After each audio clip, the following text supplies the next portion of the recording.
चेतन Bharat learning में आप सभी का स्वागत है और आपका स्वागत है मुद्रा और मौद्रिक नीति के भाग 2 में। अब भाग 1 में हमने मुद्रा को पहचाना था और हमने धन गुणक, M1, M0, M2, आधारभूत मुद्रा, इन सारी अवधारणाओं का परिचय लिया था। अब देखिए, आज का जो लेक्चर होने जा रहा है वह थोड़ा सा कठिन होगा, क्योंकि हम आज थोड़ा तकनीकी स्तर बढ़ा देंगे।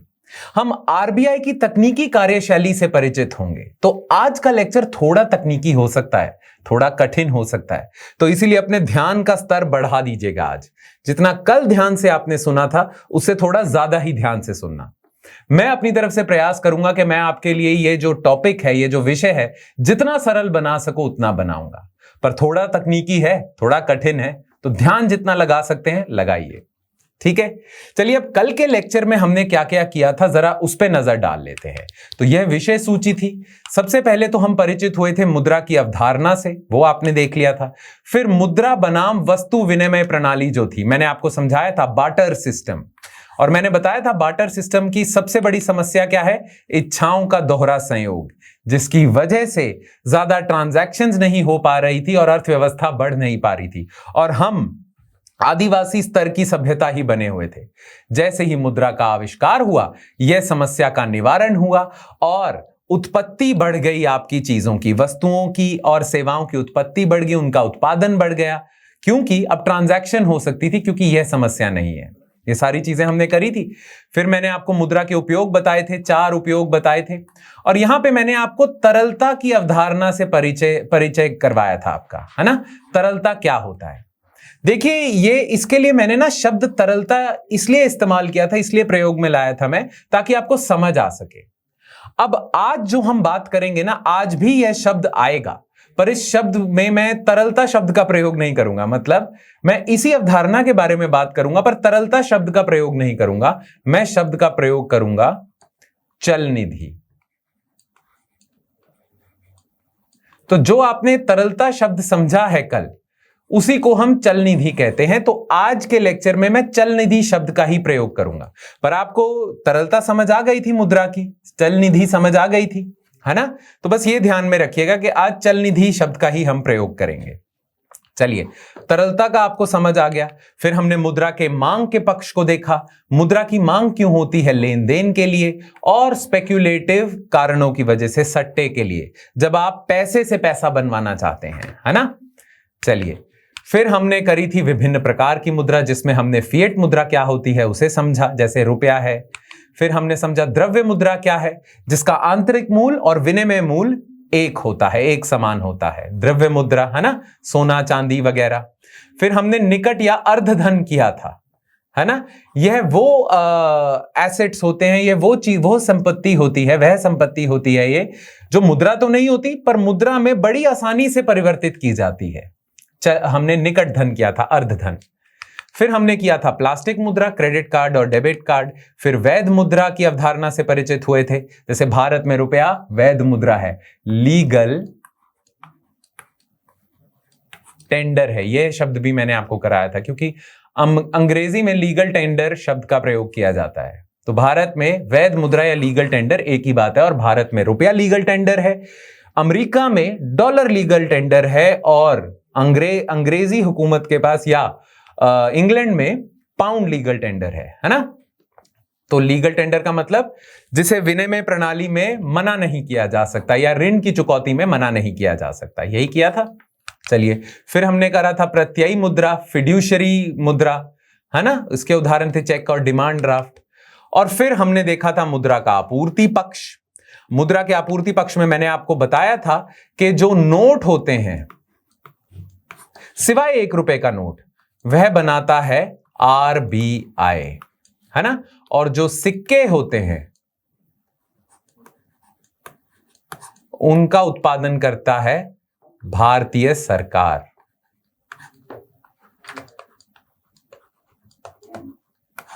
है ना। ये हमने करा था। बस याद रखना, 1 रुपए का नोट और जितने भी तमाम सिक्के हैं वह भारत सरकार बनाएगी, और जितने भी नोट होंगे उन्हें आरबीआई बनाएगा, है ना। फिर मैंने आपको मापदंड कराए थे मुद्रा के, M0 जिसे संचित धन भी कहते हैं, आधारभूत मुद्रा भी कहते हैं, M1 करवाया था, M2, M3, M4। M1 का मैंने आपको बताया था, इसे एक और नाम से हम जानते हैं नैरो मुद्रा, और मैंने आपको बताया था M3 को हम कहते हैं ब्रॉड मुद्रा, है ना। नैरो मुद्रा, ब्रॉड मुद्रा।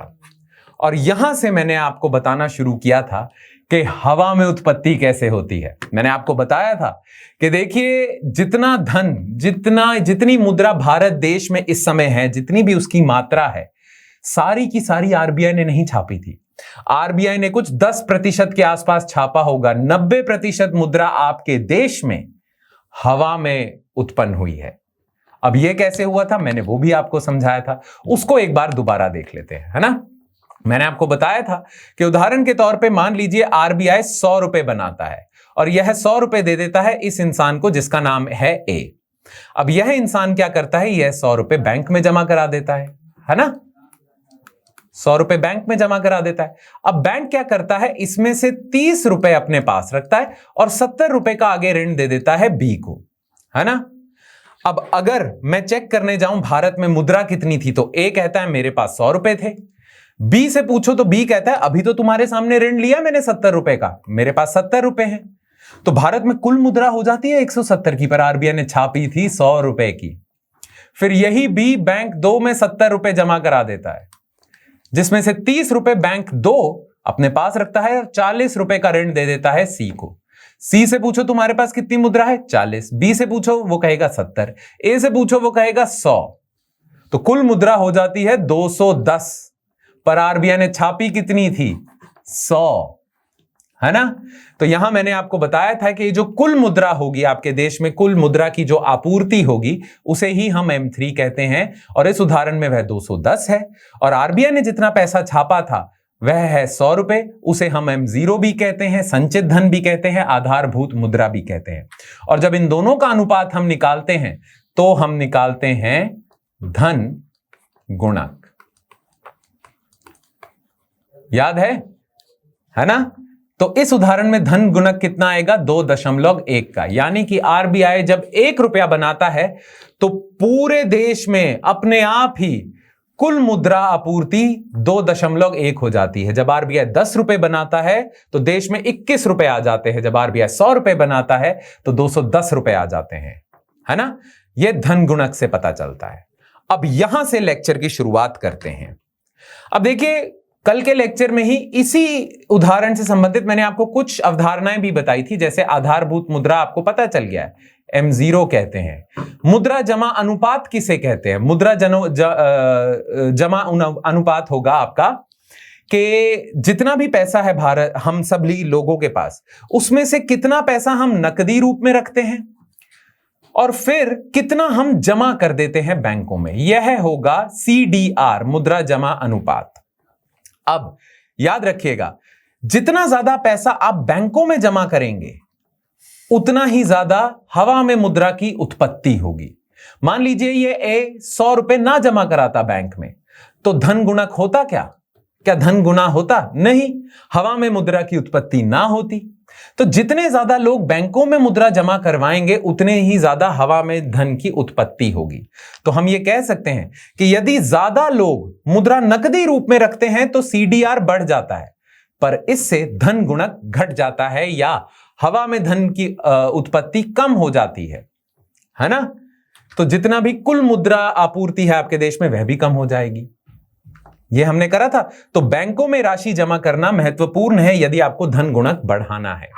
फिर हमने करा था रिजर्व जमा अनुपात। इसका क्या मतलब होगा कि देखिए, जितना पैसा बैंकों के पास आ रहा है जमा के रूप में, है ना, उसमें से कितना वह रिजर्व में रखते हैं। जैसे इस उदाहरण में बैंक 1 ने 30 रुपए रिजर्व में रखे थे और बाकी 70 रुपए का ऋण आगे दे दिया था। तो इस बैंक के लिए RDR यानी कि रिजर्व जमा अनुपात कितना होगा, 30 से विभाजित करेंगे 100 को। 100 है कितना उसके पास कुल जमा में पैसा आया है, कितनी राशि आई है जमा खाते के रूप में, और कितना उसने रिजर्व रखा है। अब इस उदाहरण से आप देख सकते हैं कि यदि बैंक जितने भी हैं ज्यादा रिजर्व रखेंगे, मान लीजिए इस उदाहरण में 30 की जगह यह 50 रुपए रिजर्व में रखता, तो बी को सिर्फ 50 रुपए ही ऋण दे पाता। तो आपको नहीं लगता हवा में धन की उत्पत्ति कम हो जाती है ना।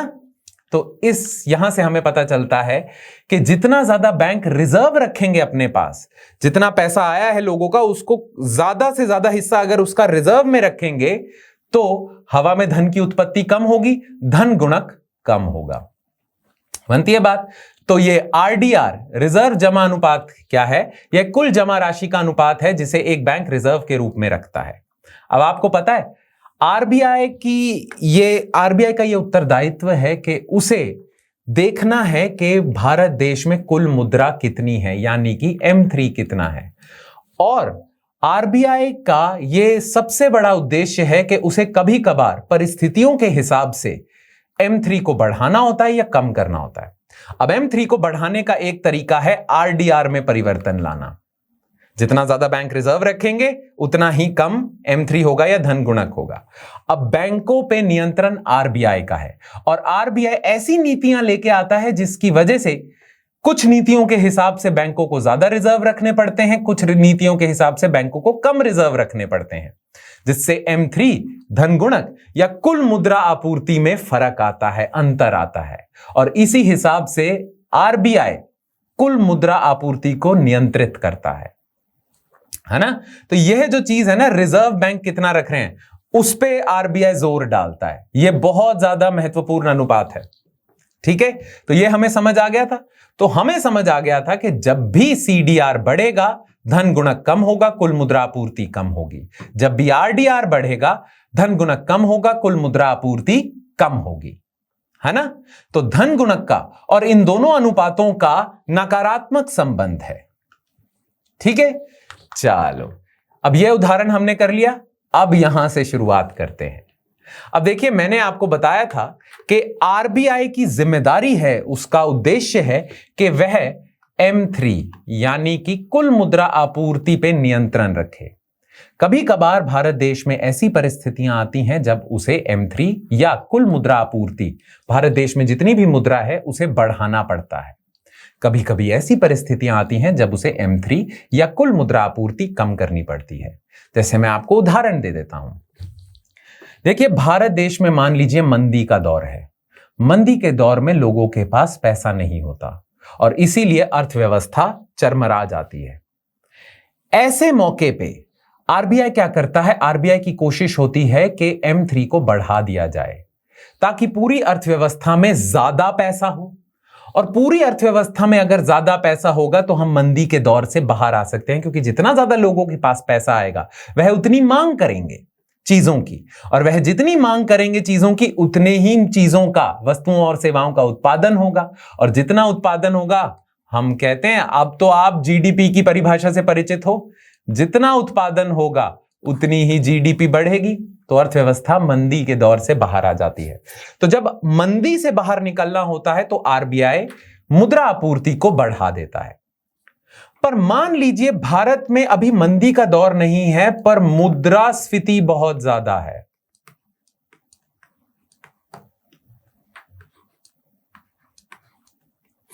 भारत में मुद्रास्फीति बहुत ज्यादा हो रखी है। अब याद है जब हमने मुद्रास्फीति का विषय किया था तो मैंने आपको मुद्रास्फीति के कारण बताए थे। उसमें से कुछ थे मांग जनित कारण और लागत जनित कारण। तो मांग जनित कारण में दूसरा बिंदु क्या था कि जब भी जरूरत से ज्यादा मुद्रा आपूर्ति बढ़ जाए तो मुद्रास्फीति होने लग जाती है। तो यदि मुद्रास्फीति हो रही है तो आरबीआई क्या करता है? मुद्रा की मात्रा को देश में कम कर देता है। और जब वह मुद्रा की मात्रा को कम करता है तो कुल देश में मुद्रा कम हो जाती है। जब मुद्रा कम हो जाती है, लोगों के पास पैसे कम हो जाते हैं, तो कुल मांग का स्तर भी नीचे आ जाता है। और हम जानते हैं कि जब मांग गिरे, आपूर्ति के मुकाबले, आपूर्ति की तुलना में जब मांग गिरती है तो दाम नीचे आने शुरू हो जाते हैं, मुद्रास्फीति की दर घटने लग जाती है। तो जब मुद्रास्फीति को नियंत्रित करना आपका सबसे बड़ा उद्देश्य है तो आरबीआई इसको कम करेगा। और जब मंदी के दौर से बाहर आना है या अर्थव्यवस्था को और तेजी से उसमें वृद्धि करवानी है, तब वह इसको बढ़ा देगा। तो इन दोनों उद्देश्यों के लिए ही M3 को या कुल मुद्रा मात्रा को, कुल मुद्रा आपूर्ति को बढ़ाया या घटाया जाता है। अब आज हम करेंगे कैसे किया जाता है। ठीक है, ध्यान रखना, आरबीआई यदि कुछ ऐसे निर्णय लेता है जिससे बैंकों को ज्यादा रिजर्व रखने पड़ते हैं तो आरडीआर बढ़ेगा, आरडीआर बढ़ेगा तो धन गुणक कम होगा, धन गुणक कम होगा तो यह कम होगी। और इसके विपरीत भी सही है। जब भी आरबीआई को M3 को बढ़ाना है, कुल मुद्रा मात्रा को बढ़ाना है, तो वह ऐसे निर्णय लेगा कि रिजर्व बैंक कम रखें। ऐसे आरबीआई ने निर्णय लिए जिससे बैंकों को कम रिजर्व रखने पड़ रहे हैं। जब बैंक रिजर्व कम रखता है तो आरडीआर कम होता है, धन गुणक बढ़ता है, धन गुणक बढ़ता है तो मुद्रा की मात्रा में वृद्धि होती है। ठीक है, चलो अब देखते हैं आरबीआई के पास क्या साधन हैं जिनके द्वारा आरबीआई मुद्रा की मात्रा को नियंत्रित करता है, और इन्हीं साधनों को मिला के हम कहते हैं आरबीआई की मौद्रिक नीति। तो आरबीआई की मौद्रिक नीति के मात्रात्मक साधन क्या है? इन्हें मात्रात्मक साधन इसलिए कहते हैं क्योंकि इन साधनों के द्वारा मुद्रा की मात्रा में परिवर्तन लाया जाता है। ठीक है, चलिए सबसे पहला है जो साधन है आरबीआई के पास, उसे हम कहते हैं सीआरआर। सीआरआर इसलिए क्योंकि अंग्रेजी में इसे कहते हैं कैश रिजर्व रेशियो, पर हिंदी में इसे हम कहेंगे आरक्षित नकदी निधि अनुपात। कैश रिजर्व रेशियो इसीलिए सीआरआर है, पर आप हिंदी में तैयारी कर रहे हैं तो आपके लिए यह वाक्य महत्वपूर्ण है, आरक्षित नकदी निधि अनुपात। अब बड़े ही सिंपल शब्दों में क्या है ये, परिभाषा पे बाद में आते हैं, बड़े ही सिंपल शब्दों में मैं आपको सरल शब्दों में बता देता हूं। देखिए बैंकों के पास जितना भी पैसा जमा के रूप में, जमा राशि के रूप में आता है, आरबीआई ने बैंकों को बोला है कि उसका कुछ प्रतिशत आपने मेरे पास जमा करना है। तो यदि आरबीआई सीआरआर की दर तय कर देता है 4% की, तो क्या होगा? इस उदाहरण पे वापस आए तो इस बैंक के पास जितनी भी जमा राशि आ रही है उसका 4% इसे आरबीआई के पास जमा करवाना पड़ेगा, यानी कि इसके पास सिर्फ 96 रुपए रह जाएंगे जिससे ये आगे ऋण दे सकता है। और क्योंकि इसके पास सिर्फ 96 रुपए ही रह जाएंगे तो जितना पहले उत्पादन हो सकता था हवा में मुद्रा का, वह कम हो जाएगा, है ना। तो सीआरआर क्या होता है? सीआरआर होता है आरबीआई द्वारा बताया जाता है कि कितनी जमा राशि जो आई है उसका कितना प्रतिशत आपको मेरे पास जमा करना है। यह आरबीआई समय समय पे तय करता है। ठीक है, अब परिभाषा पे आ जाते हैं। वह औसत दैनिक शेष जो बैंक के रिजर्व बैंक के पास अपनी निवल मांग और मियादी देयताएं, इस पे मैं आता हूं एनडीटीएल पे, के प्रतिशत के रूप में दूसरी पूर्ववर्ती पखवाड़ों के अंतिम शुक्रवार को बनाए रखने की आवश्यकता, इस चीज को चाहे आप छोड़ दीजिए, बनाए रखने की आवश्यकता होती है, जिसे रिजर्व बैंक द्वारा समय समय पर सरकारी राजपत्र ऑफिशियल गैजेट में सूचित किया जाता है। अब ध्यान से सुनिए, समय समय पर आरबीआई सरकारी राजपत्र में सारे बैंकों को सूचित करेगा कि देखिए अब सीआरआर हो चुका है 4% का या 5% का। तो जितना सीआरआर होगा, बैंकों के पास जितना भी जमा राशि आ रही है उसका उतना प्रतिशत उन्हें आरबीआई के पास जमा करवाना पड़ेगा। ठीक है, अब यहां पे इसका मतलब क्या है? एनडीटीएल, निवल मांग और मियादी देयताएं। देखिए ध्यान से सुनिए, यहां देयताएं शब्द का प्रयोग क्यों किया गया है? जितना भी पैसा आप बैंक के पास जमा करवा रहे हो वो आपको बैंक ने कभी ना कभी तो वापस करना है ना। वो आपका पैसा है जो आपने बैंक के पास जमा कराया हुआ है, बैंक को कभी ना कभी तो आपको वापस करना है वह पैसा, है ना। इसीलिए जितना भी पैसा बैंकों के पास जमा होता है उसे हम बैंक की देयताएं कहते हैं। ठीक है, अब कल हमने करा था कि जितना भी जमा खाते होते हैं, जब हमने M3 M1 किया था, मैंने आपको बताया था कि 2 तरह के जमा खाते होते हैं। एक तो होते हैं आपके मांग जमा खाते, याद है जब हमने M1 किया था, ये देखिए इसमें मैंने बताया था कि एक होते हैं मांग जमा खाते और एक होते हैं सावधि या मियादी जमा खाते, बताया था मैंने आपको। ये एफडी का जो मैंने आपको उदाहरण दिया था, है ना। अब बैंकों, अगर यदि सारे जितने भी जमा खाते बैंक के पास होते हैं वह बैंक की देयताएं होती हैं, तो उसमें से बैंक की कुछ देयताएं तो मांग खातों के द्वारा आ रही है, कुछ सावधि या मियादी खातों की द्वारा आ रही हैं। ठीक है, तो बैंकों के पास जितने भी मांग खाता है, बैंकों के पास जितने भी मियादी खातों में मुद्रा है या धन है या राशि है, वह अगर हम मिला लें तो हमें पता चल जाएगा बैंक की कुल देयताएं कितनी है। है ना। जितना भी जमा खातों में पैसा आ रहा है वह बैंक की देयताएं ही है। अब देयताएं दो प्रकार की होती हैं, मांग देयताएं, मांग खाते और मियादी खाते। तो जो मांग खातों में राशि है वह मांग देयताएं हैं बैंक की, और जो मियादी खातों में राशि है, जमा खातों में राशि है, उसे हम मियादी देयताएं कहेंगे। तो यदि मैं पूछना चाहूं बैंक के पास कुल कितनी जमा राशि है, तो उसको मैं यह कह सकता हूं कि बैंक के पास कितनी कुल देयताएं हैं, कह सकते हैं, क्योंकि जितनी कुल जमा राशि बैंकों के पास होगी वह बैंक की कुल देयताएं हैं। तो जितने भी मांग देयताएं हैं बैंक की, या जितनी भी मियादी देयताएं हैं बैंक की, है ना, उसे हम कह सकते हैं बैंक के पास कुल मांग और मियादी जमा खाते कितने हैं। तो जितने भी कुल जमा खाते हैं बैंक के पास, या जितनी भी राशि जमा राशि है बैंक के पास, उसे हम कुल देयताएं भी कह सकते हैं।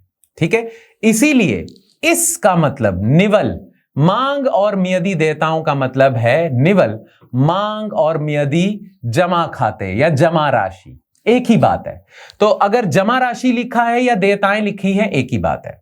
ठीक है, तो आरबीआई समय समय पर बताएगा कि आपका जो एनडीटीएल है, निवल मांग और मियादी देयताएं, यानी कि टोटल जितनी भी जमा राशि है उसका कितना प्रतिशत आपको मेरे पास रखना है। ठीक है, तो वो समय समय पर आरबीआई आपको बताता जाएगा। अब ध्यान से सुनिए, जब भी आरबीआई का मन करेगा कि उसे मुद्रा की मात्रा में कटौती लानी है, तो वह सीआरआर को बढ़ा देगा। क्यों? क्योंकि जैसे ही वह सीआरआर को बढ़ाएगा, वैसे ही आप देखिए बैंकों को रिजर्व ज्यादा रखने पड़ेंगे और उसके पास कम पैसा रह जाएगा, जिससे वह आगे ऋण दे सकता है ना। तो इसीलिए हवा में मुद्रा की उत्पत्ति कम हो जाएगी, धन गुणक कम हो जाएगा और मुद्रा की मात्रा कम हो जाएगी। तो इसीलिए जब भी बैंक आरबीआई सीआरआर बढ़ाता है तो बैंकों को ज्यादा रिजर्व रखने पड़ते हैं आरबीआई के पास, जिससे बैंकों के पास कम राशि रह जाती है ऋण देने के लिए, जिससे हवा में धन की उत्पत्ति कम होती है, धन गुणक कम होता है, M3 कम हो जाता है ना। और यदि आरबीआई को मुद्रा की मात्रा बढ़ानी है तो वह सीआरआर को कम कर देगा। अब बैंकों के पास ज्यादा राशि रह जाएगी, जिससे वह आगे ऋण दे सकते हैं, आगे हवा में धन की उत्पत्ति कर सकते हैं, धन गुणक बढ़ेगा, मुद्रा की मात्रा बढ़ेगी। तो याद रखिएगा, जब भी आरबीआई को मुद्रा की मात्रा बढ़ानी है कुल, तो वह सीआरआर को कम कर देगा, और जब भी उसे मुद्रा की मात्रा कम करनी है तो वह सीआरआर को बढ़ा देगा। ठीक है, समझ आया? बनती है बात? ठीक है, यह शब्द ध्यान से याद रखिएगा। एनडीटीएल का मतलब है, या मांग और मेदी देयताओं का मतलब है मांग और मेदी जमा राशि जो बैंकों के पास है, बस यही मतलब है। देयताएं और जमा राशि को एक ही बात मानिए, क्योंकि जमा राशि जो बैंक के पास है वह बैंक की देयताएं ही हैं। ठीक है, तो समय समय पर आरबीआई बताता है कितना प्रतिशत आपको मेरे पास रखना है, और उसी हिसाब से मुद्रा की मात्रा में परिवर्तन आता है। बड़ा ही सरल सा है ये। ठीक है, कुछ ना समझ आए तो यह याद रखना, यह बड़ा मुद्रा कम हुई, यह घटा मुद्रा बढ़ी, क्योंकि इसका सीधा सीधा असर है धन गुणक पे। ठीक है, चलिए अब इसी से संबंधित एक और चीज जिसे हम कहते हैं SLR, सांविधिक चल निधि अनुपात। मैंने आपको बताया था कि लिक्विडिटी या तरलता के लिए अब हम चल निधि शब्द का प्रयोग करेंगे। ठीक है, अब इसका नाम SLR इसलिए है क्योंकि अंग्रेजी में इसे कहा जाता है स्टैट्यूटरी लिक्विडिटी। लिक्विडिटी का अर्थ है तरलता अथवा चल निधि रेशियो। ठीक है, स्टैट्यूटरी को हम कहेंगे सांविधिक, लिक्विडिटी को कहेंगे चल निधि, रेशियो को हम अनुपात कहते हैं। SLR इसलिए इसे कहा जाता है। अब सांविधिक चल निधि अनुपात क्या है? देखिए, अगर मैं आपको सीधा सीधा बोलूं कि बैंक जिस व्यवसाय में है वह बड़ा ही जोखिम भरा व्यवसाय है, जोखिम भरा व्यवसाय है, वह रिस्की है वह बहुत। क्यों? क्योंकि क्या होता है कि बैंक, देखिए, आपसे पैसा लेते हैं, ये ए से 100 रुपए लिए, उसी के 70 रुपए आगे दे दिए। कल को ये ए बैंक के पास वापस चले जाता है और बोलता है मेरे 100 के 100 रुपए वापस करो, तो क्या बैंक के पास पड़े हैं? नहीं पड़े। इसीलिए बड़ा रिस्की व्यवसाय है ये, बड़ा जोखिम भरा व्यवसाय है।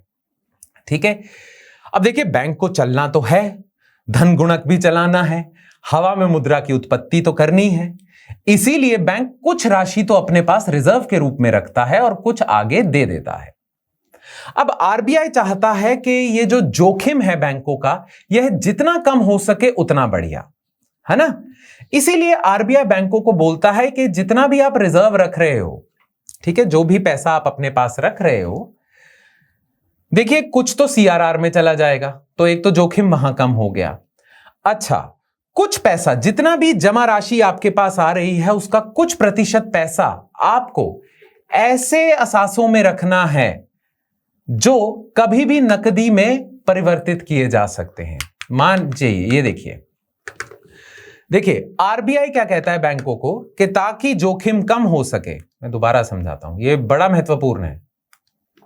आरबीआई बैंकों को कहता है कि ताकि जोखिम कम हो सके, इसलिए जितना भी जमा राशि आपकी, जितनी भी जमा राशि आपके पास आ रही है, उसका कुछ प्रतिशत आपको उन जगहों पे निवेश करना है जिन्हें बहुत आसानी से जिन्हें नकदी में परिवर्तित किया जा सकता है, ताकि कल को ए या बी या सी आपके पास वापस आते हैं और आपसे पैसे की मांग करते हैं, तो आप फटाफट से जहां आपने निवेश करा है उसे बेच बूझ के नकद में परिवर्तित करते हो और इन लोगों की जरूरतों को पूरा कर देते हो, है ना। तो इसीलिए बैंकों को जितनी भी कुल जमा राशि है उसका कुछ प्रतिशत रखना है ऐसी आस्तियों में जिन्हें हम एसेट्स भी कह देते हैं। आस्तियां अगर किसी को समझ नहीं आ रहा, एसेट्स, ये आस्तियां ऐसी हैं जिनमें बैंकों को निवेश करना है, ठीक है। तो कुछ प्रतिशत बैंकों को रखना है। अच्छा, ये ऐसी आस्तियां होनी चाहिए जो बहुत तरल हैं या बहुत चलनिधि हैं या बहुत आसानी से नकद में परिवर्तित की जा सकती हैं, ताकि कल को बैंक ये ना कह दे, जब ए उनके पास आए कि मेरा पैसा वापस करो, तो बैंक ये ना कह दे वो तो मैंने आगे दे दिया या मेरे पास तो है नहीं। तो बैंकों को उस इंसान का जमा राशि कुछ तो ऐसी जगहों पे रखना है जिन्हें बहुत आसानी से नकदी में परिवर्तित किया जा सके, ठीक है। अब आरबीआई ने बताया हुआ है बैंकों को कि वो कौन सी आस्तियां होंगी, कौन से एसेट्स होंगे जिनमें आप रखेंगे, ठीक है। जैसे कि आरबीआई ने बोला है आप सोने में रख सकते हैं, स्वर्ण में रख सकते हैं, आप नकदी अपने पास रख सकते हैं, या आप सरकारी प्रतिभूतियां, ये भी एसेट्स होते हैं, सरकारी प्रतिभूतियों में कुछ पैसा रख दीजिए, क्योंकि सरकारी प्रतिभूतियां ऐसी चीजें हैं जिन्हें कभी भी नकदी में परिवर्तित किया जा सकता है। और यदि मांग बढ़ जाए बैंकों के पास, जितने भी बैंकों में लोगों ने पैसा डाला है, यदि सारे आ जाए और बैंकों से पैसा मांगने लग जाए, तो फटाफट से वह सरकारी प्रतिभूतियों को बेच के नकदी में परिवर्तित करके उन लोगों को दे दे, ठीक है। अब आरबीआई समय समय पर एसएलआर की दर तय करता है। जब भी आरबीआई बोलेगा, मान लीजिए आरबीआई कहता है कि एसएलआर की दर चल रही है 20%। अच्छा, अगर आप कंफ्यूज हो रहे हैं कि सरकारी प्रतिभूतियां क्या होती है, मैं अभी आऊंगा उस पर, थोड़ा सा संयम रखिए। अच्छा, पहले इस बात को समझ लेते हैं।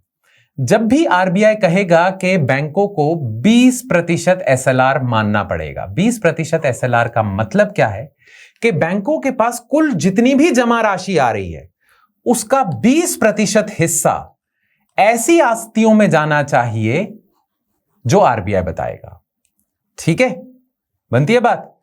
तो अब अगर आरबीआई इसे 20% कर देता है तो बैंकों के पास केवल 80% रह जाती है जमा राशि, जिसे वह आगे ऋण के रूप में दे सकते हैं। अब देखिए, वही सीआरआर वाली कहानी होगी इधर। यदि आरबीआई को लगता है कि मुझे मुद्रा की मात्रा कम करनी है, तो वह आरबीआई क्या करेगा, एसएलआर की मात्रा बढ़ा देगा। जैसे ही आरबीआई एसएलआर की मात्रा बढ़ा देता है, 20 से 25% कर देता है, अब बैंकों को 25% कुल जो उसकी जमा राशि है, जो उसके पास जमा राशि है, उसका 25% हिस्सा इन आस्तियों में निवेश करना पड़ता है। अब उसके पास सिर्फ 75% रह जाएगा, तो कम पैसा रह जाएगा जिसे वह आगे ऋण के रूप में दे सकता है। यदि कम पैसा रह जाएगा जिसे वह आगे ऋण के रूप में दे सकता है, तो क्या होगा, हवा में धन की उत्पत्ति कम होगी, धन गुणक कम होगा, मुद्रा की मात्रा, जिसे हम M3 कहते हैं, कम हो जाएगी, ठीक है। और यदि आरबीआई चाहता है कि मुद्रा की मात्रा में बढ़ोतरी हो, वृद्धि हो, तो आरबीआई क्या करेगा, एसएलआर की दर कम कर देगा। जैसे ही एसएलआर की दर कम कर देगा, अब बैंकों को कम पैसा डालना है इन आस्तियों में, उनके पास अब ज्यादा पैसा शेष रह जाएगा ऋण के देने के लिए, तो हवा में धन की उत्पत्ति ज्यादा होगी, धन गुणक ज्यादा होगा, कुल मुद्रा की मात्रा M3 बढ़ेगा। तो आप देख सकते हैं SLR के जरिए कैसे RBI M3 को नियंत्रित करता है। जब भी उसे कुल मुद्रा की मात्रा में वृद्धि करनी है तो वह SLR को कम कर देगा, और जब भी उसे मुद्रा की मात्रा या M3 में गिरावट करनी है, कटौती करनी है, तो वह SLR बढ़ा देगा। मैं दोबारा कर देता हूं अगर गलत बोल दिया तो। SLR बढ़ाया तो मुद्रा की मात्रा हुई कम, SLR कम किया तो मुद्रा की मात्रा बढ़ी, क्योंकि इसका सीधा सीधा असर है धन गुणक पे, हवा में धन की उत्पत्ति से। ठीक है, तो दो कारणों से आरबीआई बोलता है बैंकों को आपने SLR रखना है। कारण नंबर एक, उसे मुद्रा कितनी होनी चाहिए, जो कुल मुद्रा की मात्रा है उस पर नियंत्रण करना है, और दूसरा ये कि बैंकों के व्यवसाय में जो जोखिम है उसे कम किया जा सके। अगर बैंक सारी की सारी मुद्रा, जितना उनके पास कुल जमा राशि आई है, सब कुछ ही आगे ऋण के रूप में दे देंगे तो बैंक बहुत ज्यादा जोखिम उठा रहे हैं, क्योंकि कभी भी ए या बी उसके पास आ सकते हैं, अपना पैसा वापस मांग सकते हैं, और बैंक ऐसा नहीं कह सकता कि मेरे पास तो कुछ है ही नहीं, है ना। तो कुछ पैसा साइड पे रखना पड़ेगा ताकि कल को कोई जमा करने वाला इंसान वापस आता है आपके पास, जमा करता वापस आता है आपके पास, आपसे पैसे मांगता है, तो कुछ पैसा तो है आपके पास कि उसकी मांग को पूरी कर सको। और वह कुछ पैसा कहां होगा, इन आस्तियों में, जो आरबीआई बताएगा। वह आस्तियां हैं जो बड़े आसानी से नकदी में परिवर्तित हो सकती हैं। और अगेन मैं दोबारा बता दूं, SLR में वृद्धि, M3 में कटौती, SLR में कटौती, M3 में वृद्धि। अब देखिए, पिछले ही उपविषय में जब हम CRR का उपविषय कर रहे थे, उसी में मैंने आपको बताया था कि बैंक के पास कुल जमा राशि जितनी है उसे हम एक और नाम से जानते हैं, कुल मांग या निवल मांग और मियादी देयताएं, क्योंकि कुल जमा राशि जो बैंक के पास है वह उसकी देयताएं ही हैं। और कुल जमा राशि मांग खातों के रूप में भी हो सकती है, मियादी खातों के रूप में भी हो सकती है। तो बैंकों के पास कुल मांग और मियादी खाते जितने भी हैं, सबको मिला लें तो हमें मिलती है बैंक की कुल मांग और मियादी देयताएं। तो उसका कुछ प्रतिशत आरबीआई बताएगा कि आपको SLR के रूप में रखना है। वह SLR समय समय पर बताएगा। ठीक है, तो चलिए, अब आपको दो ऐसे साधन पता चल चुके हैं जिनके द्वारा आरबीआई M3 या कुल मुद्रा की मात्रा में परिवर्तन लाता है। ठीक है, अब हां, ये जो हमने करा है विषय SLR का, इसको थोड़ा इसकी परिभाषा पढ़ लेते हैं एक बार। ठीक है, क्योंकि इससे संबंधित एक चीज जो आपको पता होनी चाहिए, जैसे कि सरकारी प्रतिभूतियां क्या है। प्रत्येक बैंक भारत में आस्तियों को बनाए रखेगा जिसका मूल्य भारत में उसकी कुल मांग और मियादी देयताओं का ऐसा प्रतिशत से कम नहीं होगा जैसा कि रिजर्व बैंक सरकारी राजपत्र ऑफिशियल गैजेट में अधिसूचना द्वारा समय समय पर निर्देश करता है, और ऐसी आस्तियों को बनाए रखा जाएगा जैसे कि ऐसी अधिसूचनाओं में निर्देश किया जा सकता है। तो जब भी आरबीआई द्वारा निर्देश दिया जाएगा कि आपको SLR रखना है 20%, तो जो आपकी कुल मांग और मियादी देयताएं हैं उसका 20% हिस्सा, यानी कि कुल जमा राशि जो है उसका 20% हिस्सा आपको इन आस्तियों में निवेश करना है। अब ये आस्तियां क्या हो सकती हैं? वैसे तो वो होंगी जो आरबीआई बताएगा जो सरकारी राजपत्र में, पर आरबीआई ने बताया हुआ है। आरबीआई कहता है कि ये जो 20% हिस्सा है जो आपको रिजर्व के रूप में इन आस्तियों में रखना है, यह जो 20% हिस्सा है आप नकदी रूप में भी रख सकते हो, स्वर्ण के रूप में भी, स्वर्ण मुद्रा के रूप में भी रख सकते हो, क्योंकि स्वर्ण मुद्रा काफी तरल है। ठीक है, और आप सरकारी प्रतिभूतियों के रूप में भी रख सकते हो। और आज आप परिचित होंगे सरकारी प्रतिभूतियों की अवधारणा से। अब ये सरकारी प्रतिभूतियां क्या होती हैं, ध्यान से सुनिए, यहां आ जाइए। देखिए, हम जानते हैं कि सरकार को खर्चे भी करने होते हैं और सरकार के पास कर के द्वारा पैसा भी अर्जित होता है ना। पर सरकार के कई बार खर्चे उसके पास जो पैसा आ रहा है उससे कई ज्यादा होते हैं, कई गुना ज्यादा होते हैं, गुना तो नहीं पर ज्यादा होते हैं।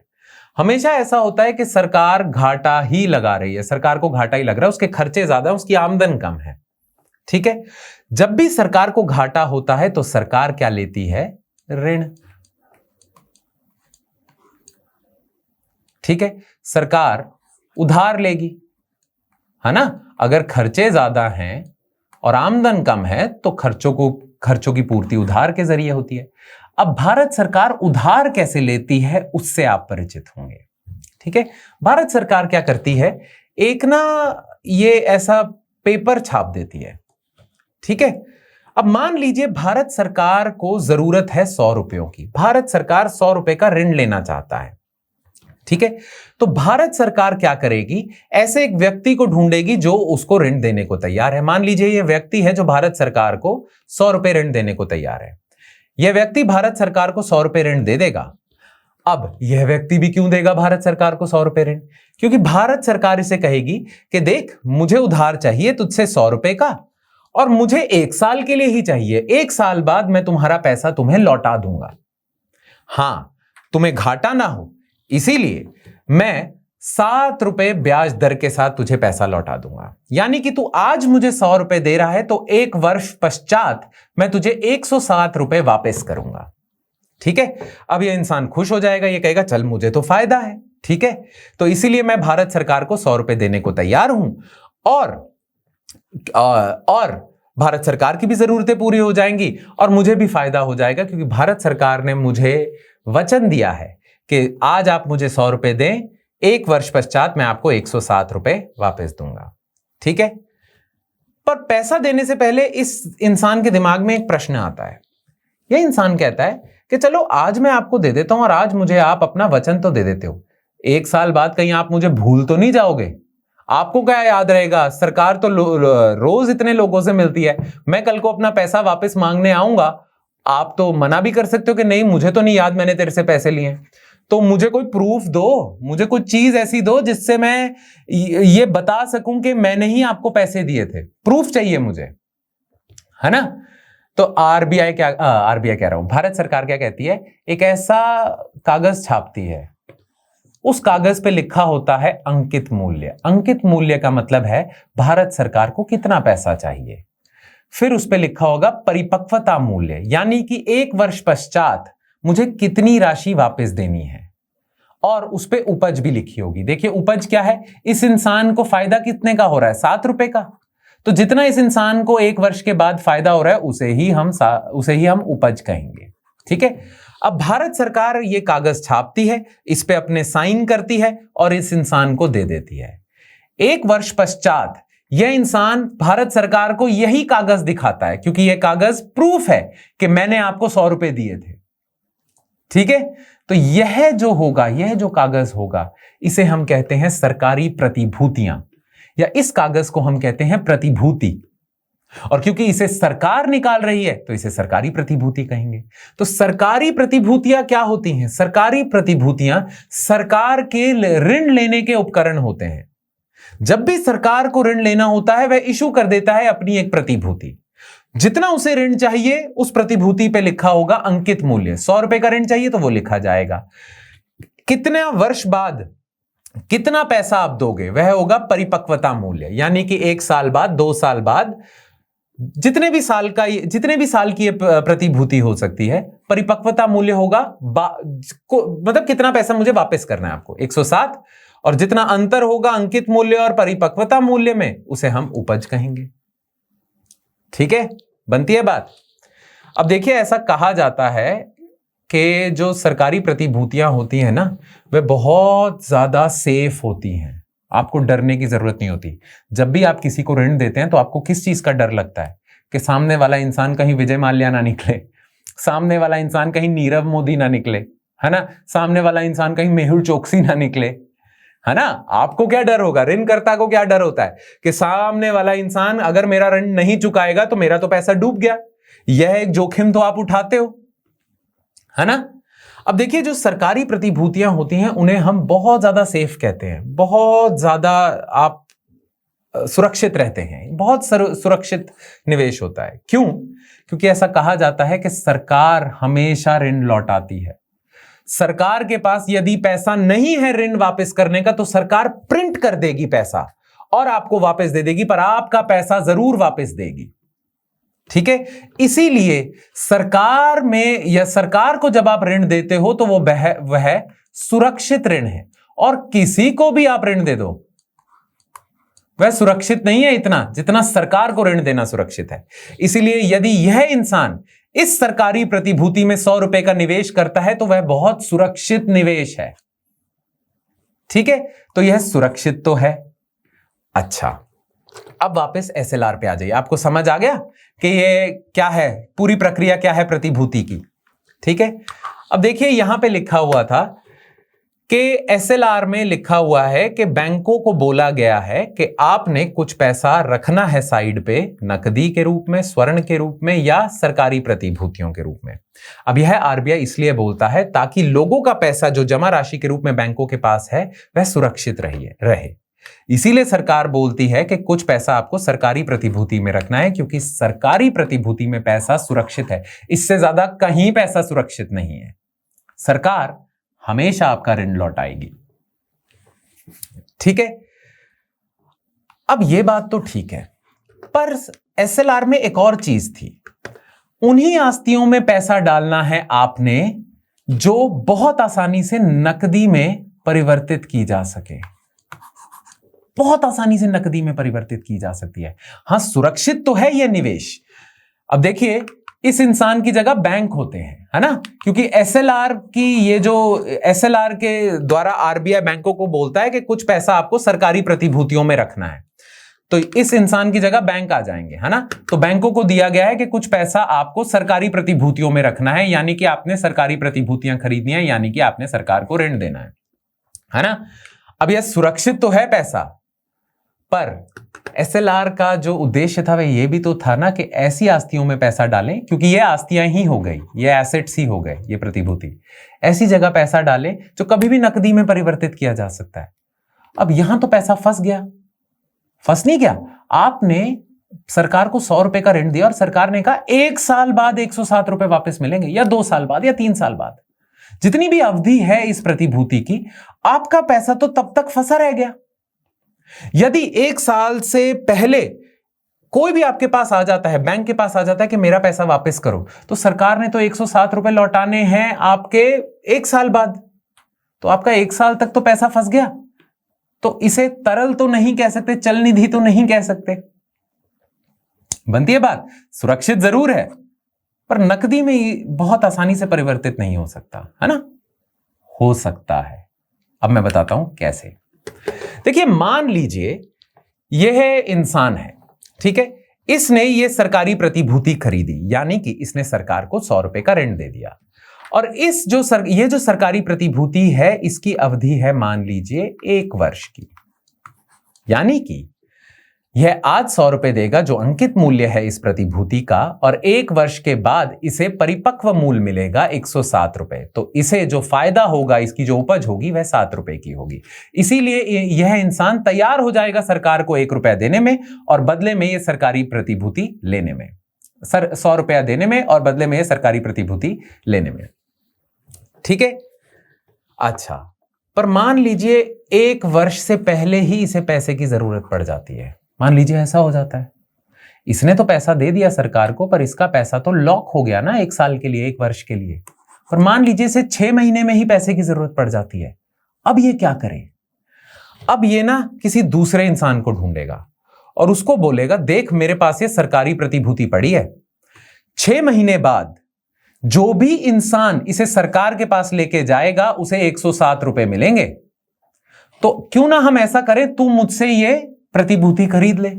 मैंने सरकार को 100 रुपए दिए थे, मेरे पास ये प्रतिभूति है, अभी 6 महीने हुए हैं पर मुझे पैसे की जरूरत पड़ गई, पर इस प्रतिभूति पे लिखा हुआ है कि 6 महीने बाद जो भी इंसान इस कागज के टुकड़े को लेके आएगा उसे 107 रुपए मिलेंगे। तो तुम मुझसे ये ले ले, 6 महीने बाद सरकार से 107 रुपए ले लियो। ठीक है, यह इंसान कहता है हाँ बिल्कुल सही है, कितने में देगा मुझे यह सरकारी प्रतिभूति? तो यह इंसान कहता है कि देख ऐसा है, मैं तुझे यह सरकारी प्रतिभूति दे देता हूं, पर तू मुझे बदले में 103 रुपए दे दे। ठीक है, अब यह कहेगा 103 रुपए क्यों? यह कहेगा कि भाई मैंने 100 रुपए लगाए हैं, 6 महीने इंतजार करा है, मुझे 3 रुपए की उपज तो चाहिए, है ना, तो तू मुझे 103 रुपए दे दे। तो ये इंसान कहेगा मुझे क्या फायदा है? तुझे फायदा ही तो है, तू आज 103 रुपए लगा रहा है, 6 महीने बाद तुझे 107 रुपए मिल जाएंगे, तो तेरे लिए तो उपज 4 रुपए की हुई, है ना। तो जब भी इस इंसान के पास पैसे की कमी हो जाती है तो यह इंसान आगे किसी अन्य व्यक्ति को यह सरकारी प्रतिभूति बेच देता है, और वह इंसान भी तैयार क्यों हो जाता है? क्योंकि एक तो उपज मिल रही है, हां यहां पे इसकी उपज कम हो जाएगी, पर इसे कम समय के लिए ही तो वेट करना पड़ेगा। इस इंसान को पूरे 1 वर्ष के लिए इंतजार करना पड़ रहा था, इसको सिर्फ 6 महीने इंतजार करना पड़ रहा है। तो जितना कम इंतजार का अंतराल होगा उतना ही कम उपज होगी, पर फायदा तो हो रहा है इसे। बनती है बात? तो यह इंसान इससे खरीद लेगा और इसके पास सरकारी प्रतिभूति होगी। तो जब भी इसे पैसे की जरूरत पड़ती है, यह बाजार में बेच देता है इस प्रतिभूति को, और बाजार में प्रतिभूतियां बिकती हैं। मान लीजिए 3 महीने बाद ही इस इंसान को पैसे की जरूरत पड़ जाती है, तो यह इंसान किसी तीसरे व्यक्ति को बेच देगा 105 रुपए की। और वह इंसान भी खरीदने को क्यों तैयार होगा? क्योंकि आज 105 रुपए दे रहा है, पर इस सरकारी प्रतिभूति का फायदा यह है कि कुछ ही समय में उसे 107 रुपए मिल जाएंगे, तो 2 रुपए तो कमा रहा है वो, है ना?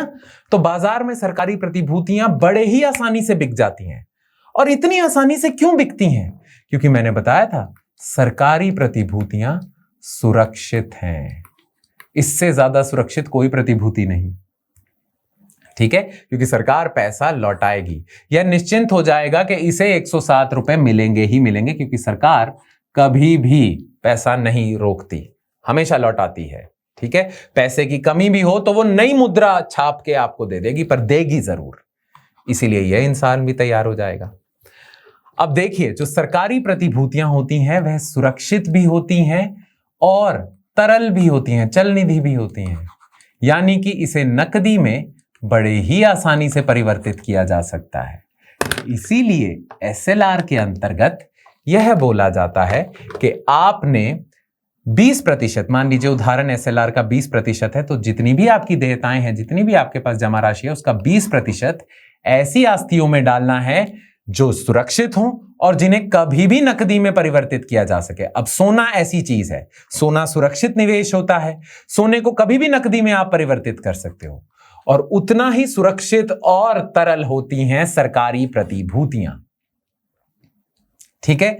इसीलिए आरबीआई कहता है कि सरकारी प्रतिभूतियों में डाल दो, ठीक है? चलिए वापस इस उदाहरण पे आ जाते हैं। देखिए, ये जो 103 रुपए है ना, ये जो 103 रुपए में इस व्यक्ति ने इस व्यक्ति को सरकारी प्रतिभूति बेची थी, इस 103 रुपए को हम कहते हैं बाजार मूल्य, सरकारी प्रतिभूति का बाजार मूल्य,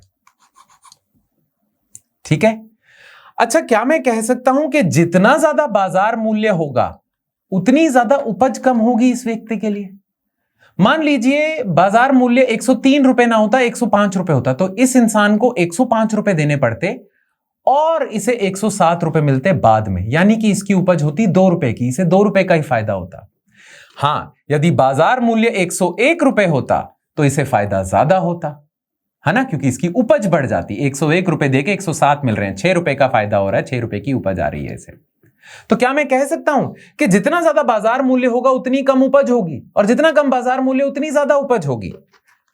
तो प्रतिभूतियों की कीमतें या प्रतिभूतियों का बाजार मूल्य, अंकित मूल्य नहीं, बाजार मूल्य का नकारात्मक या विपरीतात्मक संबंध है उपज से, ठीक है? बाजार मूल्य ज्यादा, उपज कम, बाजार मूल्य कम, उपज ज्यादा, ठीक है? इस चीज को याद रखना बस, हमेशा आगे काम आएगी, आज तो नहीं आएगी, आगे काम आएगी, ठीक है? मैंने बोला था आज का जो लेक्चर होगा थोड़ा तकनीकी होगा, नहीं समझ आएगा तो नीचे जरूर लिख देना, समझ आ रहा है तो थम्स अप दे देना, ठीक है? चलो, समझ आ गया? तो अब आपने 2 साधन देख लिए, एक है सीआरआर जिसको बढ़ाने से मुद्रा की मात्रा कम होती है और जिसको घटाने से मुद्रा की मात्रा बढ़ती है, और ऐसा ही है आपका एसएलआर, ठीक है? चलिए, अब तीसरा साधन हम करते हैं मुद्रा की मात्रा में बढ़ोतरी या घटोतरी या कम कटौती के लिए। खुले बाजार के परिचलन, ओएमओ, इसको ओएमओ इसलिए कहते हैं, अंग्रेजी में इसे ओएमओ लिखते हैं, और इसे ओएमओ इसलिए कहते हैं क्योंकि इसे अंग्रेजी में हम कहते हैं ओपन मार्केट ऑपरेशंस, ठीक है? चलिए, अब ध्यान से सुनिए, यह साधन का कैसे प्रयोग करता है आरबीआई मुद्रा की मात्रा में वृद्धि या कटौती करने के लिए। देखिए आरबीआई के पास ना सरकारी प्रतिभूतियां पड़ी होती हैं, ठीक है। अब मान लीजिए आरबीआई को लगता है कि बहुत ज्यादा मुद्रा चल रही है बाजार में, बहुत ज्यादा मुद्रा है जिसकी वजह से मुद्रास्फीति बढ़ रही है। वक्त आ गया है कि मुद्रा की मात्रा को कम करा जाए, यह वक्त आ गया है, ठीक है। तो आरबीआई एक तो सीआरआर और एसएलआर का प्रयोग कर सकता है मुद्रा की मात्रा कम करने में, या आरबीआई पता क्या कर सकता है, उसके पास जो सरकारी प्रतिभूतियां पड़ी हैं उसे वह बाजार में बेचना शुरू कर देगा, ठीक है। यह हमने उदाहरण करे थे। ऐसे लोगों को बाजार में आरबीआई सरकारी प्रतिभूतियां बेचना शुरू कर देता है। तो जैसे ही आरबीआई सरकारी प्रतिभूतियां बाजार में बेचेगा तो लोगों के पास जा रही हैं सरकारी प्रतिभूतियां, आरबीआई के पास क्या जा रहा है, मुद्रा, क्योंकि लोगों को यह सरकारी प्रतिभूतियां खरीदनी पड़ेंगी ना। इस उदाहरण में यदि इस इंसान को, इस व्यक्ति को यह सरकारी प्रतिभूति चाहिए तो उसे बदले में 100 रुपए देने पड़ेंगे, है ना। तो आरबीआई क्या करता है, जब भी उसे मुद्रा की मात्रा कम करनी होती है तो आरबीआई सरकारी प्रतिभूतियां बेचने लग जाता है, जिससे लोग अपनी मुद्रा आरबीआई को देने लग जाते हैं और बाजार में मुद्रा की मात्रा कम हो जाती है, ठीक है। हो सकता है ऐसा, बन सकती है बात, है ना। तो जब भी मुद्रा की मात्रा कम करनी है बाजार में सरकारी प्रतिभूतियां बेचनी शुरू कर देगा आरबीआई, जिससे सरकारी प्रतिभूतियां बेचेगा और लोगों से मुद्रा ले लेगा और अपने पास रख लेगा। इससे बाजार में मुद्रा की मात्रा कम हो जाएगी, M3 कम हो जाएगा, ठीक है। और यदि आरबीआई को M3 में वृद्धि करनी है तो आरबीआई क्या करेगा, सरकारी प्रतिभूतियों को खरीदना शुरू कर देगा लोगों से। जिन लोगों के पास सरकारी प्रतिभूतियां पड़ी हुई हैं आरबीआई उनके पास जाएगा और उनको बोलेगा मुझे सरकारी प्रतिभूतियां दे दो। ये लोग आरबीआई को सरकारी प्रतिभूतियां दे देंगे, बदले में आरबीआई इन्हें पैसा दे देगा, 100 रुपए दे देगा इस उदाहरण में अंकित मूल्य, ठीक है। तो अब इस इंसान के पास 100 रुपए आ जाएंगे। यह इंसान कहां है, बाजार में। तो बाजार में मुद्रा की दर या मुद्रा की मात्रा 100 रुपए से बढ़ जाएगी, है ना, बनती है बात। तो जब भी आरबीआई को मुद्रा की मात्रा बढ़ानी होती है तो वह सरकारी प्रतिभूतियां खरीदना शुरू कर देता है, ठीक है। अब ध्यान से सुनिए, देखिए जो सरकारी प्रतिभूतियां होती हैं ना उन्हें ना इंग्लिश में कहते हैं गवर्नमेंट सिक्योरिटीज। सरकारी गवर्नमेंट प्रतिभूतियां सिक्योरिटीज या गवर्नमेंट बॉन्ड्स। बॉन्ड्स भी प्रतिभूतियां हैं, बॉन्ड्स ही असल में प्रतिभूतियां हैं। अब कहीं भी आप पढ़ेंगे, चाहे आपके पास प्रश्न पुस्तिका है या समाचार पत्र है, प्रश्न पत्र है, कहीं भी आप या तो देखेंगे सरकारी प्रतिभूति लिखा हुआ है या कहीं कहीं लिखा होता है जीसेक। जीसेक होता है गवर्नमेंट सिक्योरिटी का शॉर्ट फॉर्म। कई जगहों पे आप देखेंगे जीसेक, कई जगहों पे आप देखेंगे लिखा होगा सरकारी बॉन्ड, ठीक है। तो यदि लिखा हुआ है सरकारी बॉन्ड, यदि लिखा हुआ है जीसेक, यदि लिखा हुआ है सरकारी सिक्योरिटीज, यदि लिखा हुआ है सरकारी प्रतिभूतियां, एक ही बात है, याद रखिएगा एक ही बात है। सरकारी प्रतिभूतियों को ही हम सरकारी बॉन्ड कह देते हैं, गवर्नमेंट सिक्योरिटीज कह देते हैं, जीसेक कह देते हैं। तो जब भी आरबीआई को मुद्रा बढ़ानी है, मुद्रा की मात्रा बढ़ानी है, वह जीसेक खरीदेगा।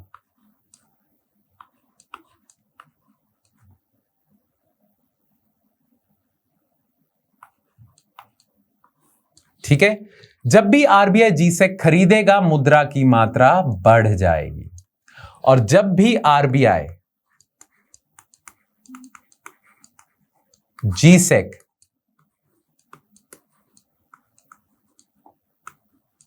बेचेगा तो लोगों को जीसेक बेच रहा है, बदले में उनसे पैसा ले रहा है, तो बाजार में पैसे कम हो जाते हैं, मुद्रा की मात्रा घट जाएगी। अब आरबीआई द्वारा ये जो किया जाता है सरकारी प्रतिभूतियों का खरीदना बेचना, इसे ही ओएमओ कहते हैं या खुले बाजार के परिचालन कहते हैं। ठीक है, तो ये सरकारी बॉन्डों को खरीदना बेचना, इस पूरी प्रणाली को हम कहते हैं ओएमओ, खुले बाजार का परिचालन। ठीक है, अब आपको पता चल गया, जब भी बढ़ाना है मुद्रा की मात्रा तो खरीदना शुरू कर दो, जब भी घटानी है मुद्रा की मात्रा बेचना शुरू कर दो। ठीक है, बनती है बात। तो देखिए, इनमें बैंकिंग प्रणाली में टिकाऊ चल निधि को इंजेक्ट मतलब घुसाने के लिए। अब देखिए, याद रखना, मुद्रा को हम लिक्विडिटी भी कह देते हैं। तो जब भी बात होती है कि मुद्रा की मात्रा बढ़ानी है तो हम कह सकते हैं लिक्विडिटी बढ़ानी है। और लिक्विडिटी के लिए हमने क्या शब्द करा था? तरलता या चल निधि। तो कई बार पूरे बाजार में चल निधि यानी कि मुद्रा की मात्रा या लिक्विडिटी बढ़ानी होती है तो सरकारी प्रतिभूतियां खरीदी जाती हैं, और यदि कम करनी होती है लिक्विडिटी, चल निधि, तरलता या मुद्रा की मात्रा तो बेची जाती है। इस पूरी प्रक्रिया को OMO खुले बाजार के परिचालन कहा जाता है। आसान है? तो आपको तीनों साधन समझ आ गए? चलो आगे बढ़ते हैं। अब ये है बैंक दर, ये चौथा साधन है, ये RBI के नियंत्रण में होता है। अब देखिए, इसकी जो परिभाषा है मैं चाहूंगा आप वो ना पढ़ें, मैंने दे तो दी है। जिनका अर्थशास्त्र में बैकग्राउंड है वो तो इसे पढ़ सकते हैं और समझ भी सकते हैं, पर जिनका नहीं है, जो मैं बता रहा हूं वह समझ लेना बस। ठीक है, ये परिभाषा पढ़ के आप कंफ्यूज ही हो जाओगे तो इसे रहने देना। ठीक है, मैं जो बता रहा हूं वह समझ लेना। ठीक है, अब बैंक दर क्या होती है?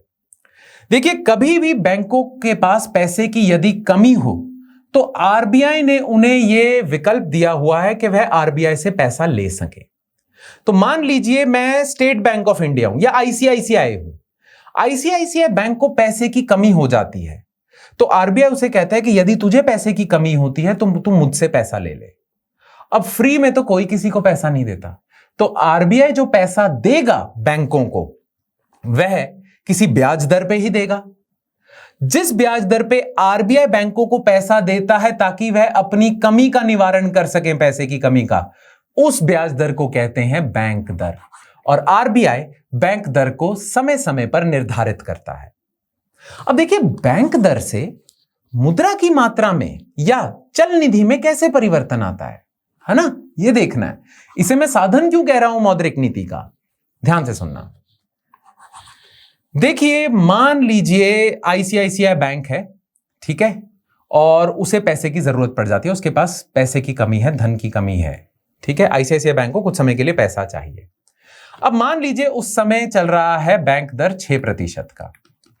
अब ICICI बैंक को पैसे की कमी है तो वह अपनी पैसे की कमी को पूरा कर सकता है RBI से ऋण लेके, और जिस ब्याज दर पे वह RBI से ऋण लेगा उसे ही बैंक दर कहेंगे, उसे ही 6% कहेंगे। ठीक है, अब मान लीजिए RBI क्या करता है, ये बैंक दर बढ़ा के 8% कर देता है।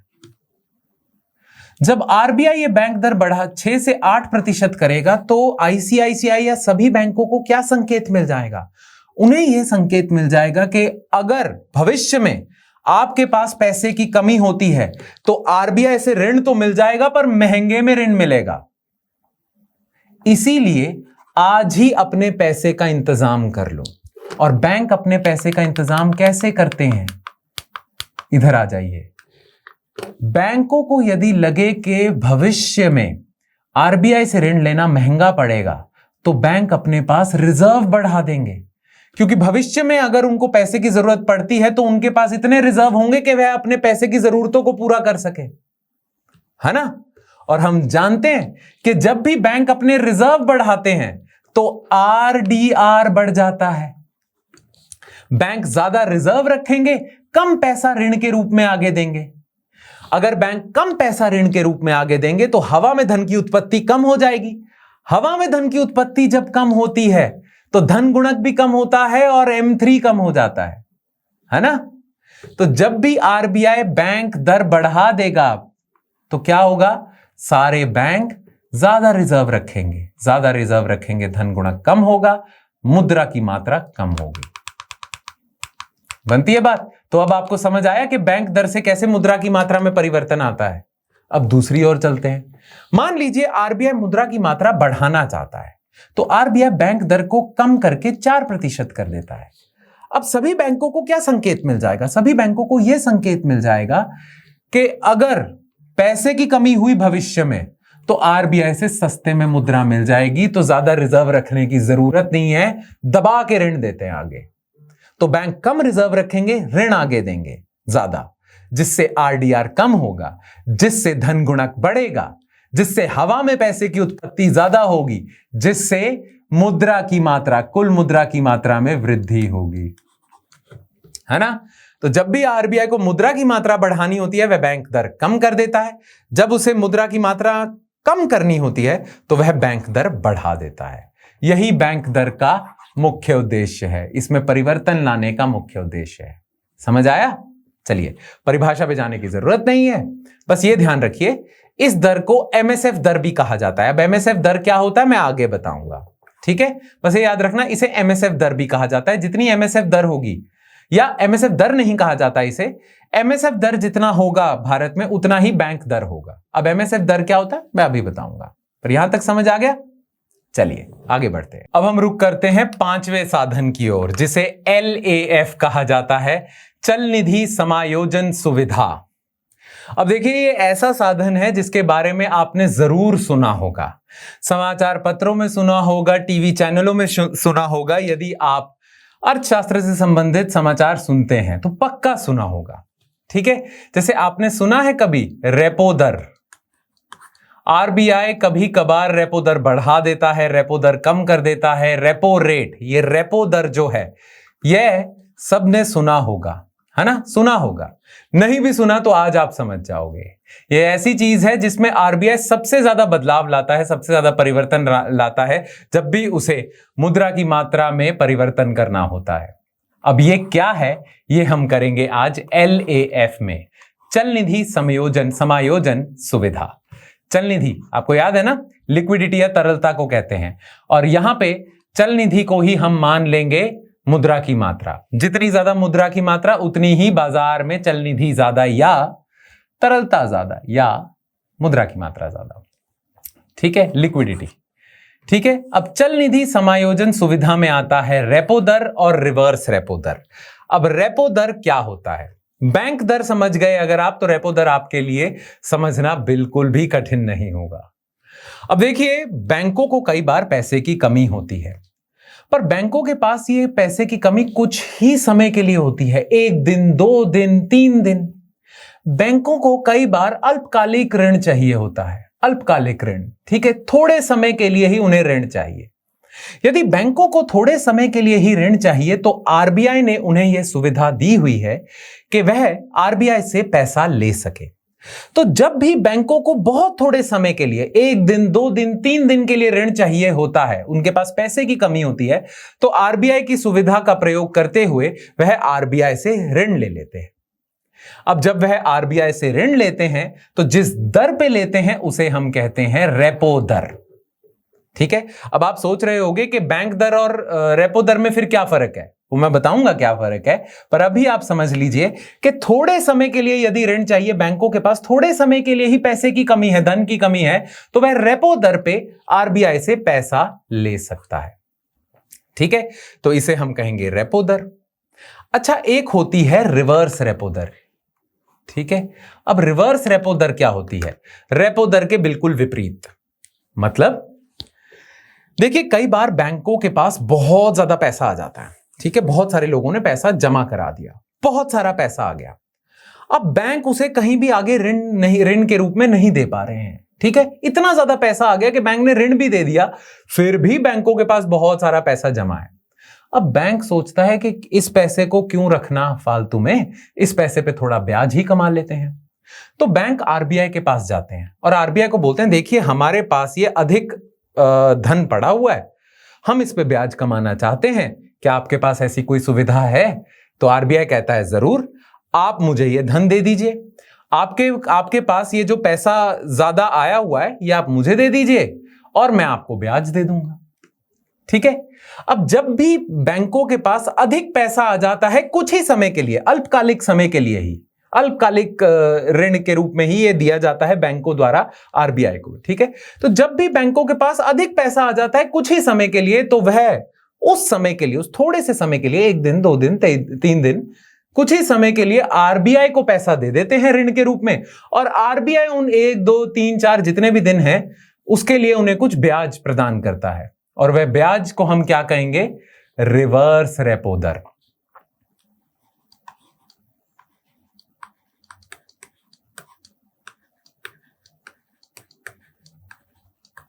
तो यदि बैंकों को पैसा चाहिए तो आरबीआई उन्हें रेपो दर पे दे देगा, और यदि बैंकों के पास ज्यादा संपत्ति, ज्यादा धन है तो वह आरबीआई को प्रदान कर देगा, और आरबीआई बदले में उन्हें जो ब्याज देगा उसे हम कहेंगे रिवर्स रेपो दर। ठीक है, बड़ा ही सरल है। आरबीआई से बैंकों के पास पैसा आ रहा है, रेपो दर पे आ रहा है। बैंकों से आरबीआई की तरफ जा रहा है पैसा, तो रिवर्स रेपो दर पे आ रहा है। ठीक है, और ये दोनों सुविधाएं आरबीआई द्वारा बैंकों को दी जाती हैं। कभी कभार यदि बहुत ज्यादा अचल निधि चल रही है बाजार में, बहुत ज्यादा मुद्रा की मात्रा चल रही है बाजार में, तो आरबीआई क्या करेगा? रेपो दर बढ़ा देगा। जब भी आरबीआई रेपो दर बढ़ाएगा, तो वही बैंक दर वाला लॉजिक ही लगाएंगे इधर। जब भी आरबीआई रेपो दर बढ़ा देगा तो बैंकों को संकेत चला जाएगा कि देखिए, भविष्य में यदि पैसे की कमी होती है तो आरबीआई से महंगे ब्याज दर पे आपको पैसा मिलेगा, महंगा ऋण मिलेगा। इसीलिए भविष्य की तैयारी आज ही कर लीजिए, आज ही अपने पास रिजर्व ज्यादा रखिए। तो बैंक जब अपने पास रिजर्व ज्यादा रखेंगे, तो अब इस प्रक्रिया से आप परिचित हैं, जब भी बैंक अपने रिजर्व बढ़ा देंगे तो क्या होगा? धन गुणक कम हो जाएगा और मुद्रा की मात्रा कम हो जाएगी। तो आरबीआई को जब भी मुद्रा की मात्रा कम करनी होती है, कुल मुद्रा की मात्रा कम करनी होती है, तो वह रेपो दर बढ़ा देता है। बैंकों को संकेत चले जाता है कि भविष्य में ऋण महंगे होंगे, बैंक अपने रिजर्व बढ़ा देंगे। बैंक अपने रिजर्व बढ़ा देंगे तो मुद्रा की मात्रा कम हो जाएगी, क्योंकि धन गुणक कम हो जाएगा। और इसके विपरीत भी सही है। यदि आरबीआई को लगता है कि मुद्रा की मात्रा, कुल मुद्रा की मात्रा बहुत कम है बाजार में, अर्थव्यवस्था को या आर्थिक वृद्धि के लिए बढ़ानी पड़ेगी चल निधि या मुद्रा की मात्रा, तो आरबीआई रेपो दर कम कर देगा। जैसे ही आरबीआई रेपो दर कम करेगा, वैसे ही बैंकों को संकेत चले जाएगा कि अब दिक्कत की कोई बात नहीं है, जब भी पैसे की जरूरत होगी भविष्य में, आरबीआई से सस्ते में पैसा मिल जाएगा, तो ज्यादा रिजर्व रखने की कोई जरूरत नहीं, आगे ऋण के रूप में दे दो। बैंक अपने रिजर्व घटा देंगे, धन गुणक बढ़ जाएगा, M3 बढ़ जाएगा, चल निधि बढ़ जाएगी, मुद्रा की मात्रा बढ़ जाएगी। ठीक है, तो अब यदि आपसे प्रश्न पूछ लिया जाता है कि जब भी आरबीआई को मुद्रास्फीति की दर को कम करना होता है, मुद्रास्फीति को नियंत्रित करना होता है, तो क्या वह रेपो दर घटाता है या बढ़ाता है? तो याद रखिए, जब भी मुद्रास्फीति कम करनी है आरबीआई ने, तो वह रेपो दर बढ़ा देगा, क्योंकि इससे क्या होगा? रेपो दर बढ़ेगा, रिजर्व बढ़ेंगे, धन गुणक कम होगा, मुद्रा की मात्रा कम होगी, और जब मुद्रा की मात्रा कम होती है तो मुद्रास्फीति भी तो कम हो जाती है ना? तो जब भी इन्फ्लेशन को, मुद्रास्फीति को नियंत्रित करना है, उसे कम करना है, रेपो दर बढ़ा दो। और जब भी इन्फ्लेशन या मुद्रास्फीति को बढ़ाना है या आर्थिक वृद्धि करानी है, मुद्रा बढ़ानी है, तो रेपो दर कम कर दो, है ना? तो यह है रेपो दर का औचित्य। इसीलिए रेपो दर को बढ़ाता या कम करता रहता है आरबीआई। ठीक है, और ये रेपो दर और रिवर्स रेपो दर की जो सुविधा है, ये एलएएफ के अंतर्गत देते हैं। ठीक है, आसान है। हाँ, मुझे पता है आपको लग रहा होगा कि रेपो दर क्या होता है, रेपो दर और बैंक दर में क्या फर्क है। अभी आते हैं उस पर, संयम रखिए थोड़ा। हाँ, याद रखिएगा, रेपो दर से कम ही होगा रिवर्स रेपो दर। ठीक है, हमेशा रेपो दर से कम होगा रिवर्स रेपो दर, यह हमेशा ही ऐसा होगा। अच्छा, जो बैंकों की भाषा होती है ना, या आरबीआई की जो भाषा होती है, उसमें कुछ ना तकनीकी शब्द यूज किए जाते हैं। ठीक है, तकनीकी शब्दों का प्रयोग होता है, मैं आपको बताता हूं। मान लीजिए, उन तकनीकी शब्दों से आपका परिचय होना बहुत जरूरी है। ठीक है, मान लीजिए रेपो दर चल रही है 6% और आरबीआई को लगता है मुद्रा की मात्रा बढ़ाने का वक्त आ गया है। ठीक है, तो आरबीआई सोचता है कि रेपो दर 6% से घटा के 5.5% कर दी जाए। उससे क्या होगा? रेपो दर कम होगी, रिजर्व बैंक कम रखेंगे, धन गुणक बढ़ेगा, मुद्रा की मात्रा बढ़ेगी। खैर, ये तो आपको पता चल गया, मुद्रा की मात्रा बढ़ानी है, रेपो दर कम करो। तो आरबीआई मुद्रा की मात्रा बढ़ाना चाहता है, 6% चल रही है, 5.5% कर देता है। ठीक है, अब समाचार पत्रों में लिखा होगा कि आरबीआई ने रेपो दर 6% से 5.5% कर दी, या कहेंगे आधे प्रतिशत की कटौती कर दी, या कहेंगे आरबीआई ने रेपो दर 50 बेसिस पॉइंट्स कम कर दी। अब बेसिस पॉइंट्स को हिंदी में कहा जाता है आधार बिंदु।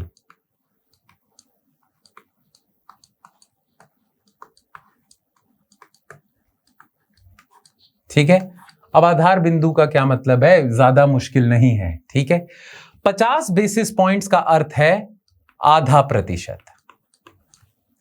ठीक है, 75 बेसिस पॉइंट्स का अर्थ क्या है, 3/4%। ठीक है, 25 बेसिस पॉइंट्स का अर्थ है 1/4%। ठीक है, और 100 बेसिस पॉइंट्स का अर्थ होगा 1%। तो ये बस कहने का तरीका है। यदि आरबीआई को कहना है कि मैंने आधे प्रतिशत से रेपो दर में कटौती या वृद्धि कर दी है, तो वह आधा प्रतिशत नहीं बोलेगा, वह बोलेगा मैंने 50 बेसिस पॉइंट्स, 50 आधार बिंदु या 50 बेसिस पॉइंट से रेपो दर में वृद्धि या कटौती कर दी। यदि उसे 1/4% से वृद्धि करवानी है रेपो दर में या कटौती करनी है, तो वह 1/4 शब्द का प्रयोग नहीं करेगा, वह करेगा 25 बेसिस पॉइंट्स का। ठीक है, तो यह बस कहने का तरीका है, कंफ्यूज मत हो जाना। अब एक चीज आपको ध्यान में रखनी है, देखिए ये जो रेपो दर है, रिवर्स रेपो दर है, यह किस चीज की दर है, यह ऋण की दर है, उधार की दर है ना। अब देखिए उधार जब भी लिया या दिया जाता है, कुछ सामान गिरवी जरूर रखा जाता है ना, होता है ऐसा। आप किसी से भी उधार लेते हैं, बैंक से भी उधार लेते हैं, तो बैंक के पास आपको कुछ गिरवी रखना होता है। तो आरबीआई भी जो ये सुविधा दे रहा है ना रेपो दर की, इसमें आरबीआई कहता है मैं आपको ऋण तो दे दूंगा 1, 2, 3 दिनों के लिए, पर आपको मेरे पास कुछ गिरवी रखना पड़ेगा। ठीक है, कुछ रखना पड़ेगा। और आरबीआई कहता है ऐसे नहीं, कुछ भी आप रख सकते हो। आरबीआई कहता है कि यदि आपको रेपो दर पे पैसा चाहिए, जितनी देर के लिए चाहिए उतनी देर आपको मेरे पास कुछ गिरवी रखना पड़ेगा। और वो क्या चीज है जो आपको गिरवी रखनी है, आपको मेरे पास रखनी है गिरवी जी सेक। याद है जी सेक अभी करा है एसएलआर में, सरकारी प्रतिभूतियां, सरकारी बॉन्ड। तो आरबीआई कहता है रेपो दर पे पैसा ले जाओ मुझसे, पर जी सेक को रखो मेरे पास गिरवी। ठीक है, जब आप पैसा लौटा दोगे है ना, तो जी सेक अपनी वापस ले जाना। बनती है बात, जी सेक सरकारी प्रतिभूति। तो ये याद रखना, चाहे रेपो दर हो चाहे रिवर्स रेपो दर हो, गिरवी जी सेक को रखा जाता है। ठीक है, रिवर्स रेपो में क्या होगा, बैंक आरबीआई को दे रहे हैं पैसा और आरबीआई बैंकों के पास गिरवी रख रहा है जी सेक। ठीक है, बनती है बात। चलिए याद रखिएगा, क्योंकि बैंक दर और रेपो दर में यही एक अंतर है, एक और भी अंतर है, पर यह एक अंतर है। बैंक दर पे जब बैंक आरबीआई से पैसा लेते हैं तो कुछ भी उन्हें गिरवी नहीं रखना पड़ता, जी सेक गिरवी नहीं रखने पड़ते। पर जब रेपो दर पे पैसा लिया जाता है आरबीआई से, तो जी सेक गिरवी रखने पड़ते हैं। तो एक अंतर तो ये हो गया बैंक दर और रेपो दर में। और याद रखिएगा, रेपो दर से ज्यादा ही होती है बैंक दर। बैंक दर जो होगी आपकी, वह हमेशा रेपो दर से ज्यादा होगी, क्योंकि रेपो दर में आप जी सेक रख रहे हो ना गिरवी, इसमें तो कुछ भी गिरवी नहीं रख रहे, तो इसीलिए आरबीआई आपसे ज्यादा ब्याज दर लेता है। ठीक है, खैर ये बस कुछ मुख्य पॉइंट्स हैं, मुख्य बिंदु हैं जो आपको याद रखने हैं। रेपो दर कुछ जी सेक को गिरवी रख के ही दिया जाता है, बैंक दर में कुछ गिरवी नहीं रखना पड़ता या बैंक रेट में कुछ नहीं करना पड़ता आपको ऐसा। और रेपो दर कम होती है बैंक दर, यानी कि बैंकों को अगर पैसा चाहिए तो रेपो दर उनके लिए ज्यादा बेहतर होती है, क्योंकि इसमें उन्हें कम ब्याज दर देनी होती है। ठीक है, बनती है बात। तो रेपो दर की परिभाषा ये देखिए, वह ब्याज दर जिस पे रिजर्व बैंक, सरकार और अन्य अनुमोदित प्रतिभूतियों के संपार्श्विक, इसे हम कहते हैं गिरवी रखना कुछ, पर सभी एलएफ प्रतिभागियों की चल निधि संयोजन सुविधा के तहत चल निधि प्रदान करता है। चल निधि यानी कि पैसा प्रदान करता है। ठीक है, ये संपार्श्विक जो है, संपार्श्विक, इसे ही हम गिरवी कहते हैं आम भाषा में। ठीक है, तो यह शब्द का मैं प्रयोग नहीं करूंगा क्योंकि बहुत कठिन शब्द है, इसी का प्रयोग कीजिए आप बस। ठीक है, और रिवर्स रेपो दर में उल्टा है। ठीक है, बनती है बात। चलो अब हम बात करते हैं एमएसएफ दर की। उसको करने से पहले एक बार यह जान लेते हैं, कि रेपो रेट में बदलाव का क्या प्रभाव पड़ता है, या रेपो दर में बदलाव से क्या प्रभाव पड़ता है। एक तो हमने कर लिया कि रेपो रेट बढ़ाना, मुद्रा की मात्रा कम करना, रेपो रेट कम करना, मुद्रा की मात्रा बढ़ाना। पर बैंकों पे इसका क्या प्रभाव पड़ता है, देखिए ध्यान से सुनिएगा। मान लीजिए रेपो दर चल रही है 6% की, ठीक है, और रिवर्स रेपो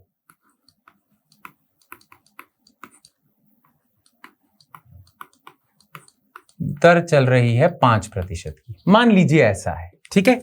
अब भारत में दो बैंक हैं, एक आपका बैंक है जिसका नाम है ICICI और दूसरा बैंक है आपके पास जिसका नाम है SBI। भारत में ये दो बैंक है। मान लीजिए ऐसा होता है कि SBI के पास पैसे की बहुत ज्यादा कमी है, ठीक है, और 2-3 दिनों के लिए ही है, पर SBI के पास पैसे की कमी है। तो SBI के सामने क्या सुविधा है, SBI चाहे तो RBI के पास जाके 6% ब्याज दर पे, रेपो दर पे पैसा ले सकता है, ठीक है, ये SBI के सामने सुविधा है। मान लीजिए ICICI है जिसके पास पैसे की कमी नहीं है, पैसे की अधिकता है, उसके पास ज्यादा पैसा है, उसे समझ नहीं आ रहा है इस पैसे का क्या करूं, तो वह सोचता है इस पैसे पे ब्याज ही कमा लेता हूं। तो उसके पास क्या सुविधा है, वह RBI को ऋण दे देगा, ठीक है, रिवर्स रेपो दर पे और 5% का ब्याज कमा लेगा। बनती है बात। ये दोनों सुविधाओं से अब आप परिचित हैं। अब देखिए जितने भी बैंक है ना, वह बार बार RBI का दरवाजा नहीं खटखटाते, बार बार RBI का दरवाजा बिल्कुल नहीं खटखटाते। RBI तो बस ये रेट सेट कर देता है, बैंकों को बार बार RBI के पास जाने की जरूरत नहीं होती। कैसे, देखिए इस उदाहरण में ICICI बैंक के पास ज्यादा धन है और SBI के पास कम धन है। अब SBI ICICI को सुझाव देता है कि देख, मेरे पास सुविधा है कि मैं RBI से 6% पे पैसा ले लूं, ठीक है, और तेरे पास सुविधा है कि तू RBI के पास जाके रिवर्स रेपो पे पैसा दे दे, है ना। तो RBI का झंझट ही छोड़ते हैं ना, आपस में कर लेते हैं। मुझे पैसे की कमी है, तेरे पास पैसे की अधिकता है, तेरे पास ज्यादा पैसा है, मेरे पास कम है, तो RBI को बीच में क्यों लाना, दोनों ही आपस में धन का आदान प्रदान कर लेते हैं, ठीक है। तू मुझे पैसे दे दे, मैं RBI के पास जाता और तू RBI के पास जाता, इससे बढ़िया है ना कि तू मुझे पैसे दे दे। ICICI कहता बिल्कुल सही सुझाव है, बहुत अच्छी बात है, हाँ RBI को बीच में क्यों लाएं, आपस में ही कर लेते हैं, ठीक है। अब देखिए क्या होता है, बड़ा बड़ा रोचक है ये। अब देखिए SBI और ICICI के बीच बैठक होती है और दोनों इस बात की डील पे हस्ताक्षर कर देते हैं कि चलिए हम आपस में पैसा ले लेते हैं, ठीक है, RBI को निकालते हैं। अब दोनों की बातचीत होती है कि ब्याज दर क्या रखें, ठीक है। तो SBI थोड़ा सा लालची हो जाता है। SBI ICICI को पता है क्या कहता है, SBI ICICI को कहता है कि आप मुझे पैसे दे दो, ICICI जी मुझे पैसे दो आप 4% पे, ठीक है। तो ICICI बोलेगा कि मुझे क्या पागल कुत्ते ने काटा है, मैं तुझे 4% पे दूं, इससे बढ़िया है कि मैं RBI को ही ना दे दूं और 5% कमा लूं। तो ये जो तेरा सुझाव है इसको तो मैं सिरे से खारिज करता हूं, क्योंकि ये क्या बात हुई, है ना, 4% पे थोड़ी दूंगा, मैं तो अपना नुकसान करवा लूंगा, RBI मुझे 5% दे रहा है। तो SBI कहता हाँ जी माफ कीजिएगा, सॉरी, बात मैं समझा आपकी, ठीक है, तो आप दीजिए कुछ सुझाव। फिर SBI ICICI को कहता है, तो ICICI क्या कहता है, अब ICICI के लालच की बारी है। ICICI कहता है मैं तुझे ऋण देने को तैयार हूं, पर मैं 7% मांगूंगा। तूने पहले कोशिश करी ना 4% की, उसका दंड मैं तुझे देता हूं, 7% दे मुझे ब्याज दर। तो SBI बोलेगा अब देखिए ये जो अपशब्द आपने कहे थे कुत्ते वाले, वह तो मैं नहीं कहना चाहता, मैं थोड़ा सभ्य हूं, पर आपको क्या लगता है मैं पागल हूं क्या। देखिए आपसे 7% पे ऋण लेने के बजाय मैं RBI से 6% पे ही ना ले लूं, सही नहीं होगा, तो मैं भी पागल नहीं हूं। देखिए तो ICICI कहता है हाँ ठीक बात है, तो फिर अब ब्याज दर क्या रखी जाए। तो इन दोनों के बीच में जो धन का आदान प्रदान हो रहा है, जो ऋण जाएगा, उसका ब्याज दर याद रखिए 5 से 6% के बीच ही रहेगा, क्योंकि यदि 5% से कम होगा तो ICICI मना कर देगा, क्योंकि उसके पास ये रिवर्स रेपो की सुविधा है, और यदि 6% से ज्यादा होगा तो SBI मना कर देगा, क्योंकि उसके पास रेपो की सुविधा है। तो इसीलिए इन दोनों के बीच का जो ब्याज दर होगा वह 5 से 6% का ही होगा। और आपको पता है RBI रेपो और रिवर्स रेपो की घोषणा ही इसलिए करता है कि ताकि बैंकों का जो आपस का ऋण का लेन देन है उसका एक विंडो सेट हो जाए। ठीक है, आरबीआई बताएगा क्या हो गया रेपो रिवर्स रेपो दर। ठीक है, फिर सभी बैंकों का जो आपस का लेन देन है वह उसी के बीच में रहेगा, उसी के अंतर्गत घूमता रहेगा। ठीक है, तो आरबीआई को बार बार नहीं आना पड़ता पैसा लेना या देने के लिए, बस आरबीआई घोषणा कर देता है इनकी, उसको पता है बैंकों के आपस का ब्याज दर इसी के बीच में रहेगा। ठीक है, अच्छा अब ध्यान से सुनिएगा, ये जो बैंकों ने आपस में ऋण का आदान प्रदान किया है इसको हम पता क्या कहते हैं, इसको हम कहते हैं कॉल मनी या कॉल धन, कॉल मनी बाजार। तो जिस बाजार में ये जितने भी तमाम बैंक हैं जो आपस में ऋण का आदान प्रदान कर रहे हैं उसे हम कॉल मनी बाजार कहते हैं। और जिस ब्याज दर पे इन दोनों के बीच में ब्याज ऋण दिया जाएगा उसे हम कहते हैं कॉल मनी दर। यानी कि जो भी ब्याज दर इन दोनों के बीच में सेट होगा ना उसे हम कॉल मनी दर कहेंगे। ठीक है, और याद रखिए कॉल मनी दर इन्हीं दोनों के बीच घूमती रहेगी। ठीक है, बड़ा सरल सा है ना। पर मैंने अभी आपको बताया कि कॉल मनी दर इन दोनों के बीच में घूमती रहेगी, ऐसा है नहीं है। ठीक है, थोड़ा सा इसमें एक सूक्ष्म सा अंतर है। अभी तक तो आपको समझ आ गया ना, है ना। याद रखना, बैंक जब आपस में बाजार में जाके ऋण का आदान प्रदान करते हैं उसे कॉल मनी बाजार कहते हैं, और जिस ब्याज दर पे वे आपस में वो करते हैं आदान प्रदान ऋण का उसे कॉल मनी दर कहा जाता है। और याद रखिएगा कॉल मनी दर इन्हीं दोनों के बीच में रहेगी। ठीक है, चलो अब ध्यान से सुनो। अब हम परिचित होते हैं एक और अवधारणा से जिसका नाम है MSF, यानी कि सीमांत स्थायी सुविधा। MSF कहेंगे इसे। MSF इसलिए कहते हैं क्योंकि अंग्रेजी में इसका अनुवाद है मार्जिनल स्टैंडिंग फैसिलिटी। ठीक है, सीमांत स्थायी सुविधा MSF। अब ये क्या है, ध्यान से सुनिए। देखिए, मान लीजिए रेपो दर चल रही है दोबारा से 6% की, आपकी रिवर्स रेपो दर चल रही है 5% की। अब आपको मैंने बताया था कि रेपो और रिवर्स रेपो में गिरवी रखी जाती हैं G-Sec। ठीक है, अब मान लीजिए ऐसा होता है कि एक बैंक के पास बहुत ज्यादा कमी आ जाती है पैसे की। ठीक है, अब आरबीआई ने उसे सुविधा दी हुई है कि तू रेपो दर पे मुझसे पैसा ले ले 6%। आरबीआई को बैंक कहता है बिल्कुल सही है, मैं ऐसा कर लेता हूं। पर आरबीआई कहता है देख ले, ऋण अगर चाहिए तो मुझे गिरवी रखवानी पड़ेगी G-Sec, मुझे दे G-Sec तभी मैं इस पे ऋण दूंगा तुझे।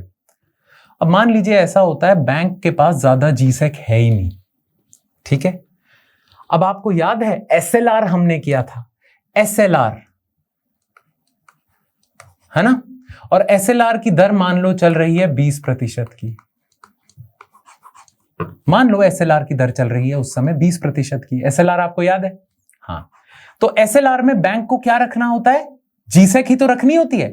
20% यदि SLR है तो बैंक की जितनी भी देयताएं हैं, जितनी भी कुल जमा राशि है बैंक के पास, ठीक है, उसका 20% उसे G-Sec में रखना पड़ेगा। यही SLR का कहना है, G-Sec में रखना पड़ेगा। ठीक है, अब मान लीजिए कि बैंक के पास G-Sec है नहीं।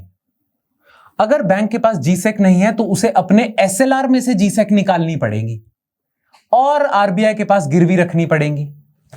SLR में से यदि बैंक G-Sec निकालता है और आरबीआई के पास गिरवी रखता है तो आपको नहीं लगता उसकी अब SLR 20% से 19% हो जाएगी या 19.5% हो जाएगी?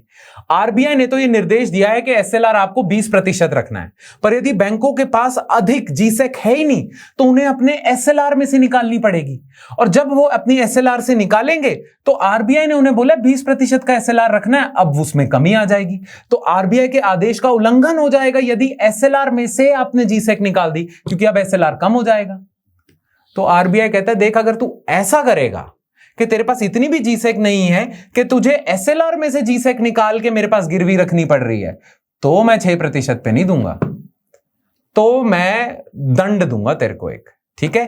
पैसा तो मैं तुझे दे दूंगा पर थोड़ा ज्यादा ब्याज दर रखूंगा, ये दंड है तेरे लिए। और ये दंड इसलिए है कि तू पहले से ही अपने पास ज्यादा जीसेक रखा कर, ठीक है।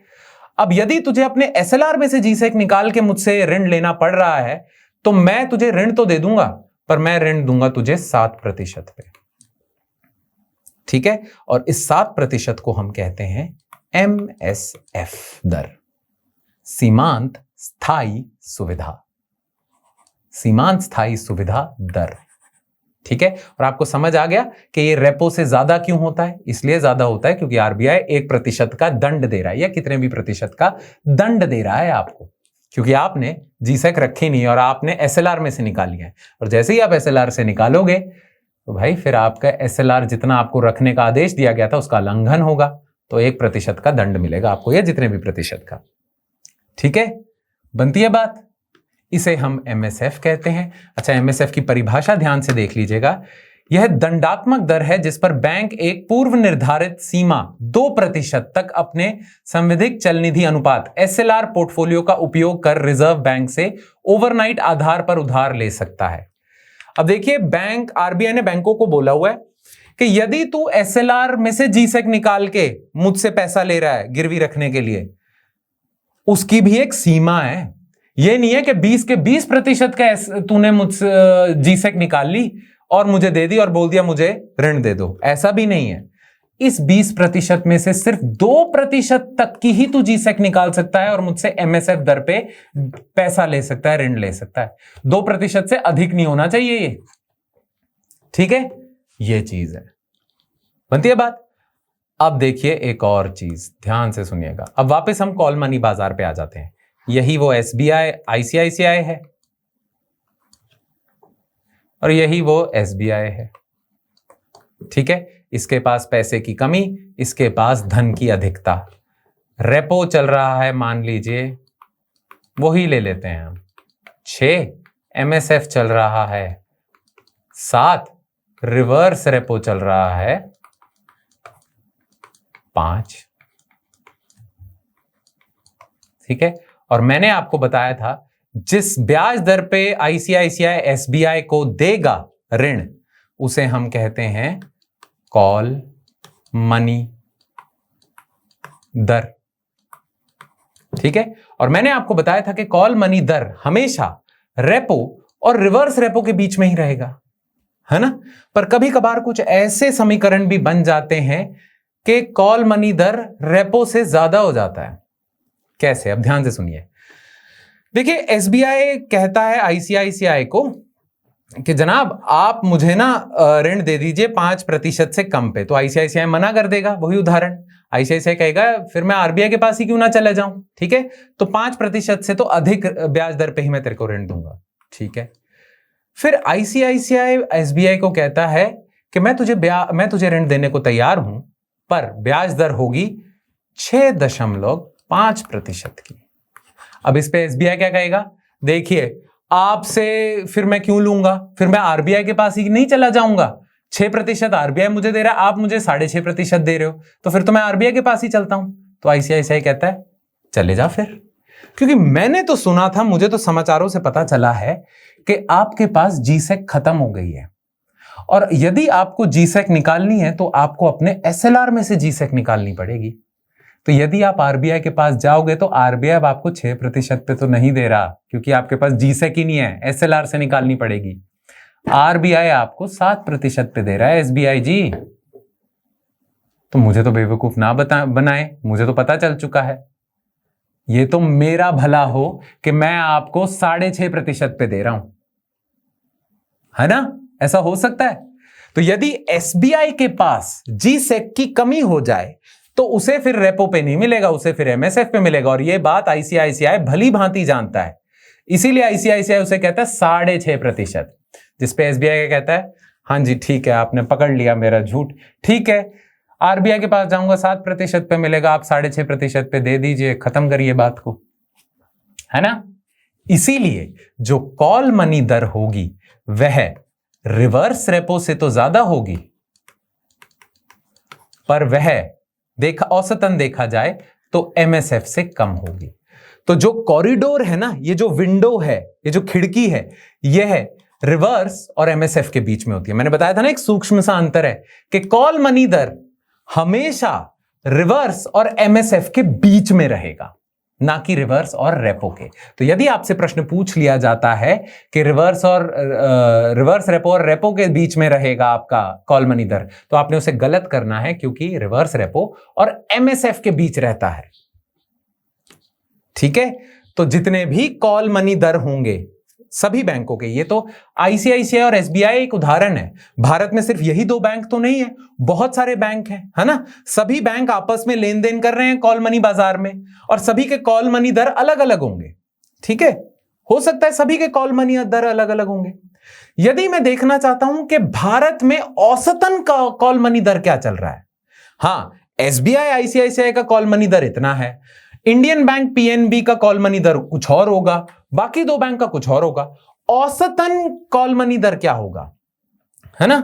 तो औसतन कॉल मनी दर निकालने के लिए एक अवधारणा दी जाती है जिसे हम कहते हैं भारित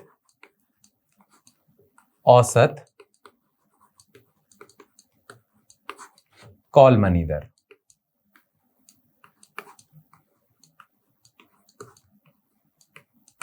इसे हम अंग्रेजी में कहते हैं WACR। ये क्या है, सभी बैंकों के कॉल मनी दर का भारित औसत है। ठीक है, औसत लगा लिया आपने। और याद रखिएगा, भारत देश में जो औसत होती है या औसतन कॉल मनी दर है या भारित औसतन कॉल मनी दर जो होगा WACR, वह हमेशा रिवर्स रेपो और एमएसएफ के बीच ही रहेगा। कुछ बैंक का कॉल मनी दर कुछ होगा, कुछ का कुछ होगा, पर सबका अगर हम औसत निकाल ले तो ये WCR निकलता है, और WCR हमेशा रिवर्स रेपो और एमएसएफ के बीच में रहेगा। ठीक है, अब आपको एमएसएफ समझ आ गया, तो रेपो दर हमें क्लियर हो गया, रिवर्स रेपो क्लियर हो गया, एमएसएफ हमें क्लियर हो गया। और यह तीनों किसका हिस्सा है, चल निधि समायोजन सुविधा का हिस्सा है। तो LAF चल निधि समायोजन सुविधा के अंतर्गत आता है रेपो, रिवर्स रेपो और एमएसएफ। यह तीनों चल निधि समायोजन सुविधा का हिस्सा है। ठीक है, अब देखिए पिछले साल ही ना आरबीआई ने एक और सुविधा दी, जिसे अब हम रिवर्स रेपो के स्थान पे जिसका प्रयोग करते हैं उसे हम कहते हैं SDF, स्टैंडिंग डिपॉजिट फैसिलिटी अंग्रेजी में। हिंदी में इसका अनुवाद होगा स्थायी जमा सुविधा। स्थायी जमा सुविधा क्या होगी, देखिए ये आरबीआई ने ना दिया है कि जिन बैंकों को रिवर्स रेपो सुविधा चाहिए,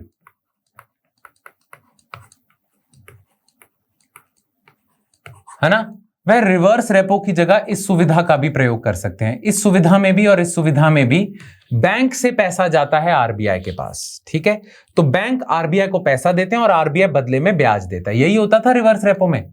अच्छा, रिवर्स रेपो के उदाहरण में या रिवर्स रेपो के केस में जो ब्याज दर आरबीआई बैंकों को दे रहा है वह रिवर्स रेपो दर है, और एसडीएफ के उदाहरण में जो ब्याज दर आरबीआई बैंकों को दे रहा है वह एसडीएफ दर है। ठीक है, एसडीएफ और रिवर्स रेपो में कोई अंतर नहीं है। यह भी वही सुविधा है कि अधिक जमा राशि को आरबीआई अपने पास रख ले बैंकों से, यह भी वही सुविधा है। जब भी बैंकों के पास अधिक जमा राशि होती है तो वह रिवर्स रेपो सुविधा का प्रयोग कर सकते हैं या एसडीएफ का प्रयोग कर सकते हैं। ठीक है, पर 2022 में आरबीआई ने कह दिया था कि हम ज्यादा एसडीएफ दर का ही प्रयोग करेंगे, रिवर्स दर का प्रयोग नहीं करेंगे। ठीक है, क्योंकि आरबीआई ने ना रिवर्स रेपो दर बहुत ही नीची कर दी और एसडीएफ दर बढ़ा दी। तो अब बैंक ना इस सुविधा का प्रयोग ज्यादा करना चाहते हैं, क्योंकि इसमें दर ज्यादा, ब्याज दर ज्यादा मिल रही है ना, तो ज्यादातर बैंक अब एसडीएफ दर का ज्यादा प्रयोग कर रहे हैं। ठीक है, कंफ्यूज मत होना, बस एसडीएफ और रिवर्स रेपो में कोई अंतर नहीं है, सेम है।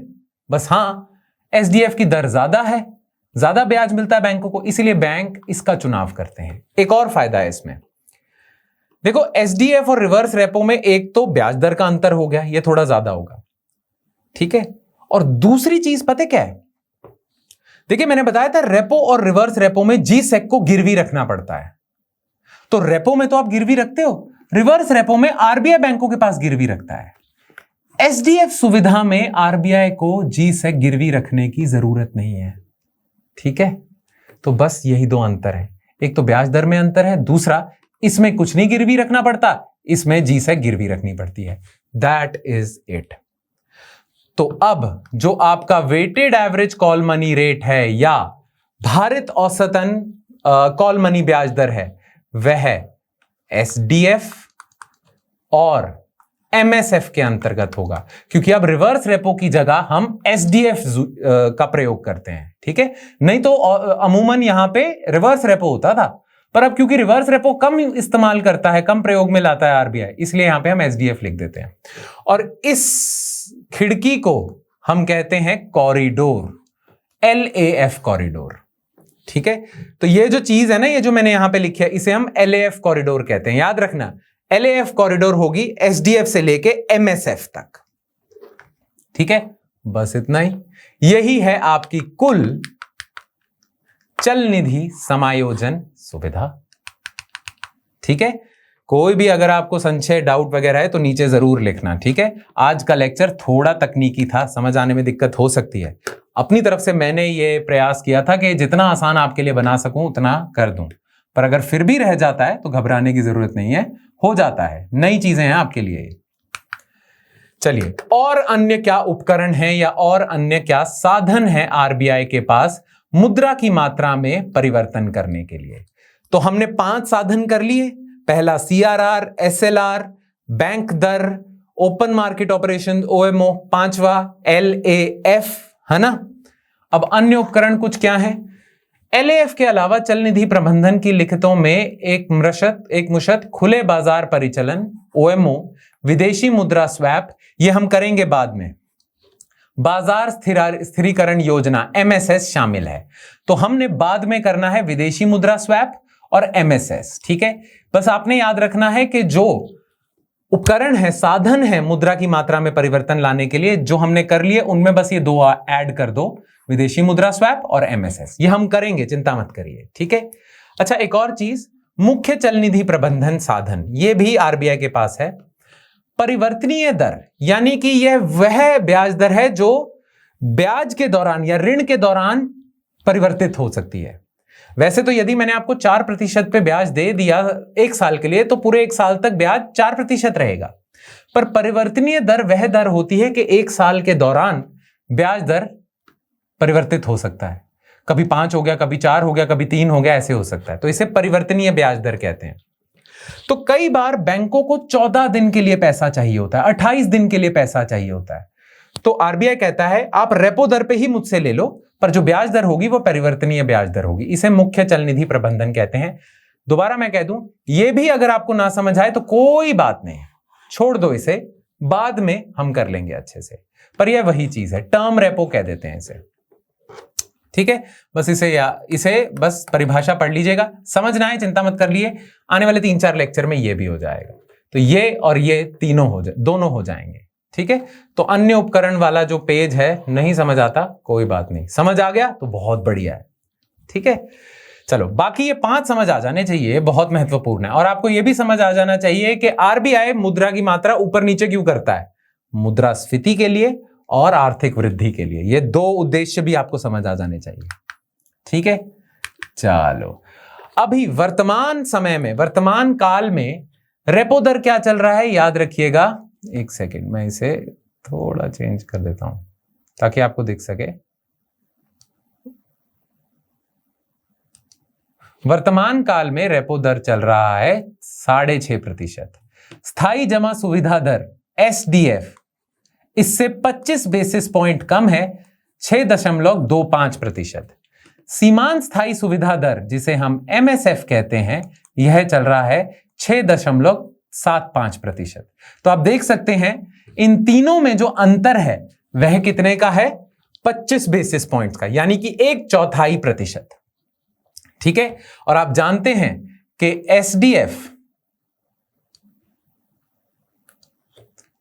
एसडीएफ और एमएसएफ के बीच को ही हम कहते हैं पॉलिसी कॉरिडोर या एलएएफ कॉरिडोर, क्योंकि कॉल मनी दर इसी के बीच में रहेगा, है ना। तो आपका एसडीएफ जो स्थायी जमा सुविधा दर है वह 6.25% चल रहा है, जो MSF है 6.75 चल रहा है और रेपो दर 6.5 चल रहा है। तो कुल जो आपका कॉरिडोर है इसमें कुल अंतर कितने का है? 50 बेसिस पॉइंट्स का, है ना।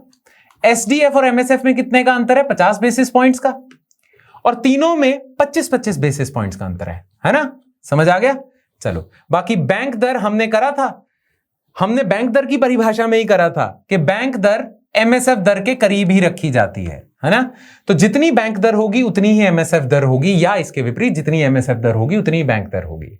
तो बैंक दर MSF दर में कोई अंतर नहीं होगा। तो बैंक दर भी आपकी 6.75 चल रही है, और रिवर्स रेपो इसे प्रत्यावर्तनीय मतलब रिवर्स रेपो, रिवर्स को हिंदी में प्रत्यावर्तनीय कहते हैं। रिवर्स रेपो दर देखिए 3.35 पे ही बैठी हुई है, तो इसीलिए बैंक इस पे नहीं देते RBI को पैसा, स्थायी जमा सुविधा दर पे ही देते हैं, क्योंकि वो ज्यादा है ना, बैंकों को इतना ब्याज मिल रहा है 6.25 का, रिवर्स रेपो पे देंगे तो 3.35 का मिलेगा।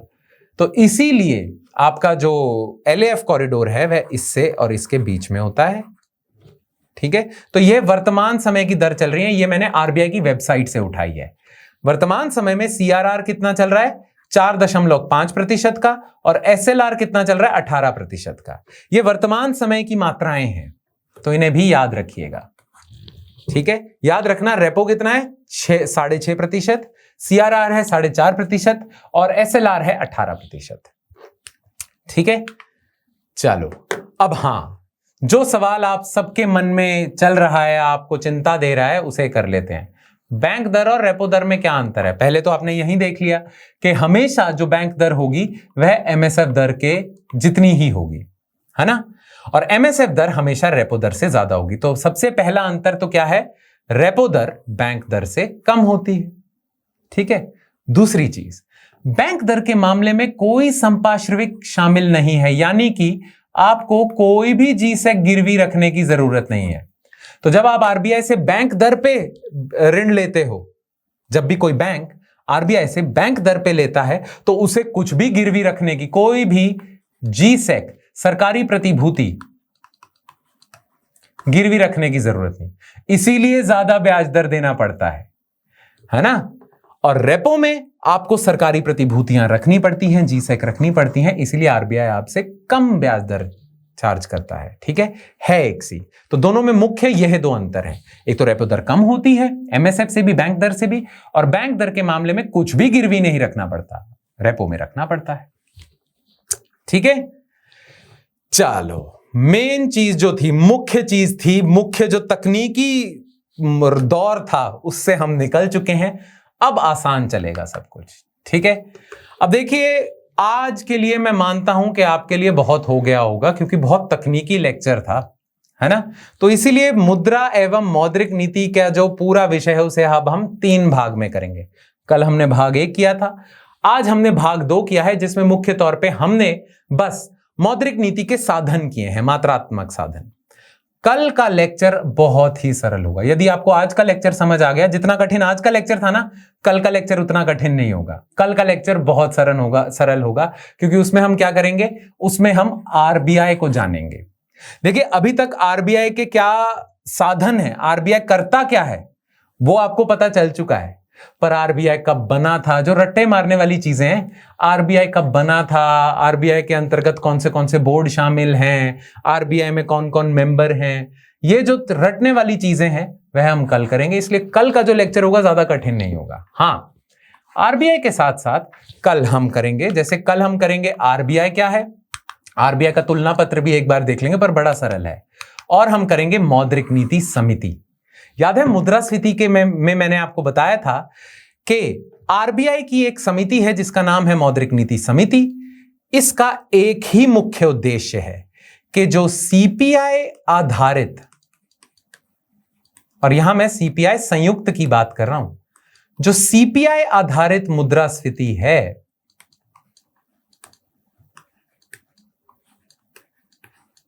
CPI आधारित मुद्रास्फीति होनी चाहिए 2% से लेके 6% तक। यह जो जिम्मेदारी है, यह मौद्रिक नीति समिति की है। अब मौद्रिक नीति समिति मुद्रास्फीति दर को 2% से 6% के बीच में कैसे रखता है? रेपो दर के जरिए। मौद्रिक नीति समिति रेपो दर में परिवर्तन लाती है। जब भी उसे लगता है कि मुद्रास्फीति दर जरूरत से ज्यादा बढ़ गई है तो मौद्रिक नीति समिति रेपो दर बढ़ा देगी। रेपो दर बढ़ाने से क्या होता है? मुद्रा की मात्रा कम हो जाती है, मुद्रास्फीति कम हो जाएगी। और जब उसे लगता है कि 2% से कम हो गई मुद्रास्फीति तो वह रेपो दर कम कर देगा, जिससे मुद्रा की मात्रा बढ़ जाएगी, मुद्रास्फीति होने लग जाएगी। तो मौद्रिक नीति समिति क्या है, क्या करती है, इसके मेंबर कौन है, वो सब हम करेंगे। पर इसका मुख्य उद्देश्य मैंने आपको अभी बता दिया, मुद्रास्फीति को नियंत्रित करना, और यह सब वह करता है रेपो दर के द्वारा। ठीक है, तो कल के लेक्चर में हम क्या करेंगे? मुख्य तौर पे हम करेंगे आरबीआई और मौद्रिक नीति समिति। कल का लेक्चर बहुत ही सरल होगा, रटने वाली ज्यादा चीजें हैं। आज का लेक्चर कठिन था, इसीलिए आज के लेक्चर को यदि आपको कुछ चीजें निकाल के दोबारा भी देखनी पड़े, देख लेना। महत्वपूर्ण था आज का लेक्चर, कठिन भी था, और आज के लेक्चर के नोट्स भी अच्छे से पढ़ना। ठीक है, क्योंकि ये बहुत लंबा लेक्चर है इसलिए इसे 3 भागों में विभाजित किया गया है। भाग 1 हम कर चुके हैं, भाग 2 कर चुके हैं, कल बहुत ही सरल भाग 3 होगा, मुद्रा एवं मौद्रिक नीति का। तो आज का लेक्चर यहीं समाप्त करते हैं। मैं आपसे कल मिलूंगा, कल आपसे मुलाकात करूंगा मुद्रा एवं मौद्रिक नीति भाग 3 के साथ। छोटा ही लेक्चर होगा, सरल लेक्चर होगा। नमस्कार।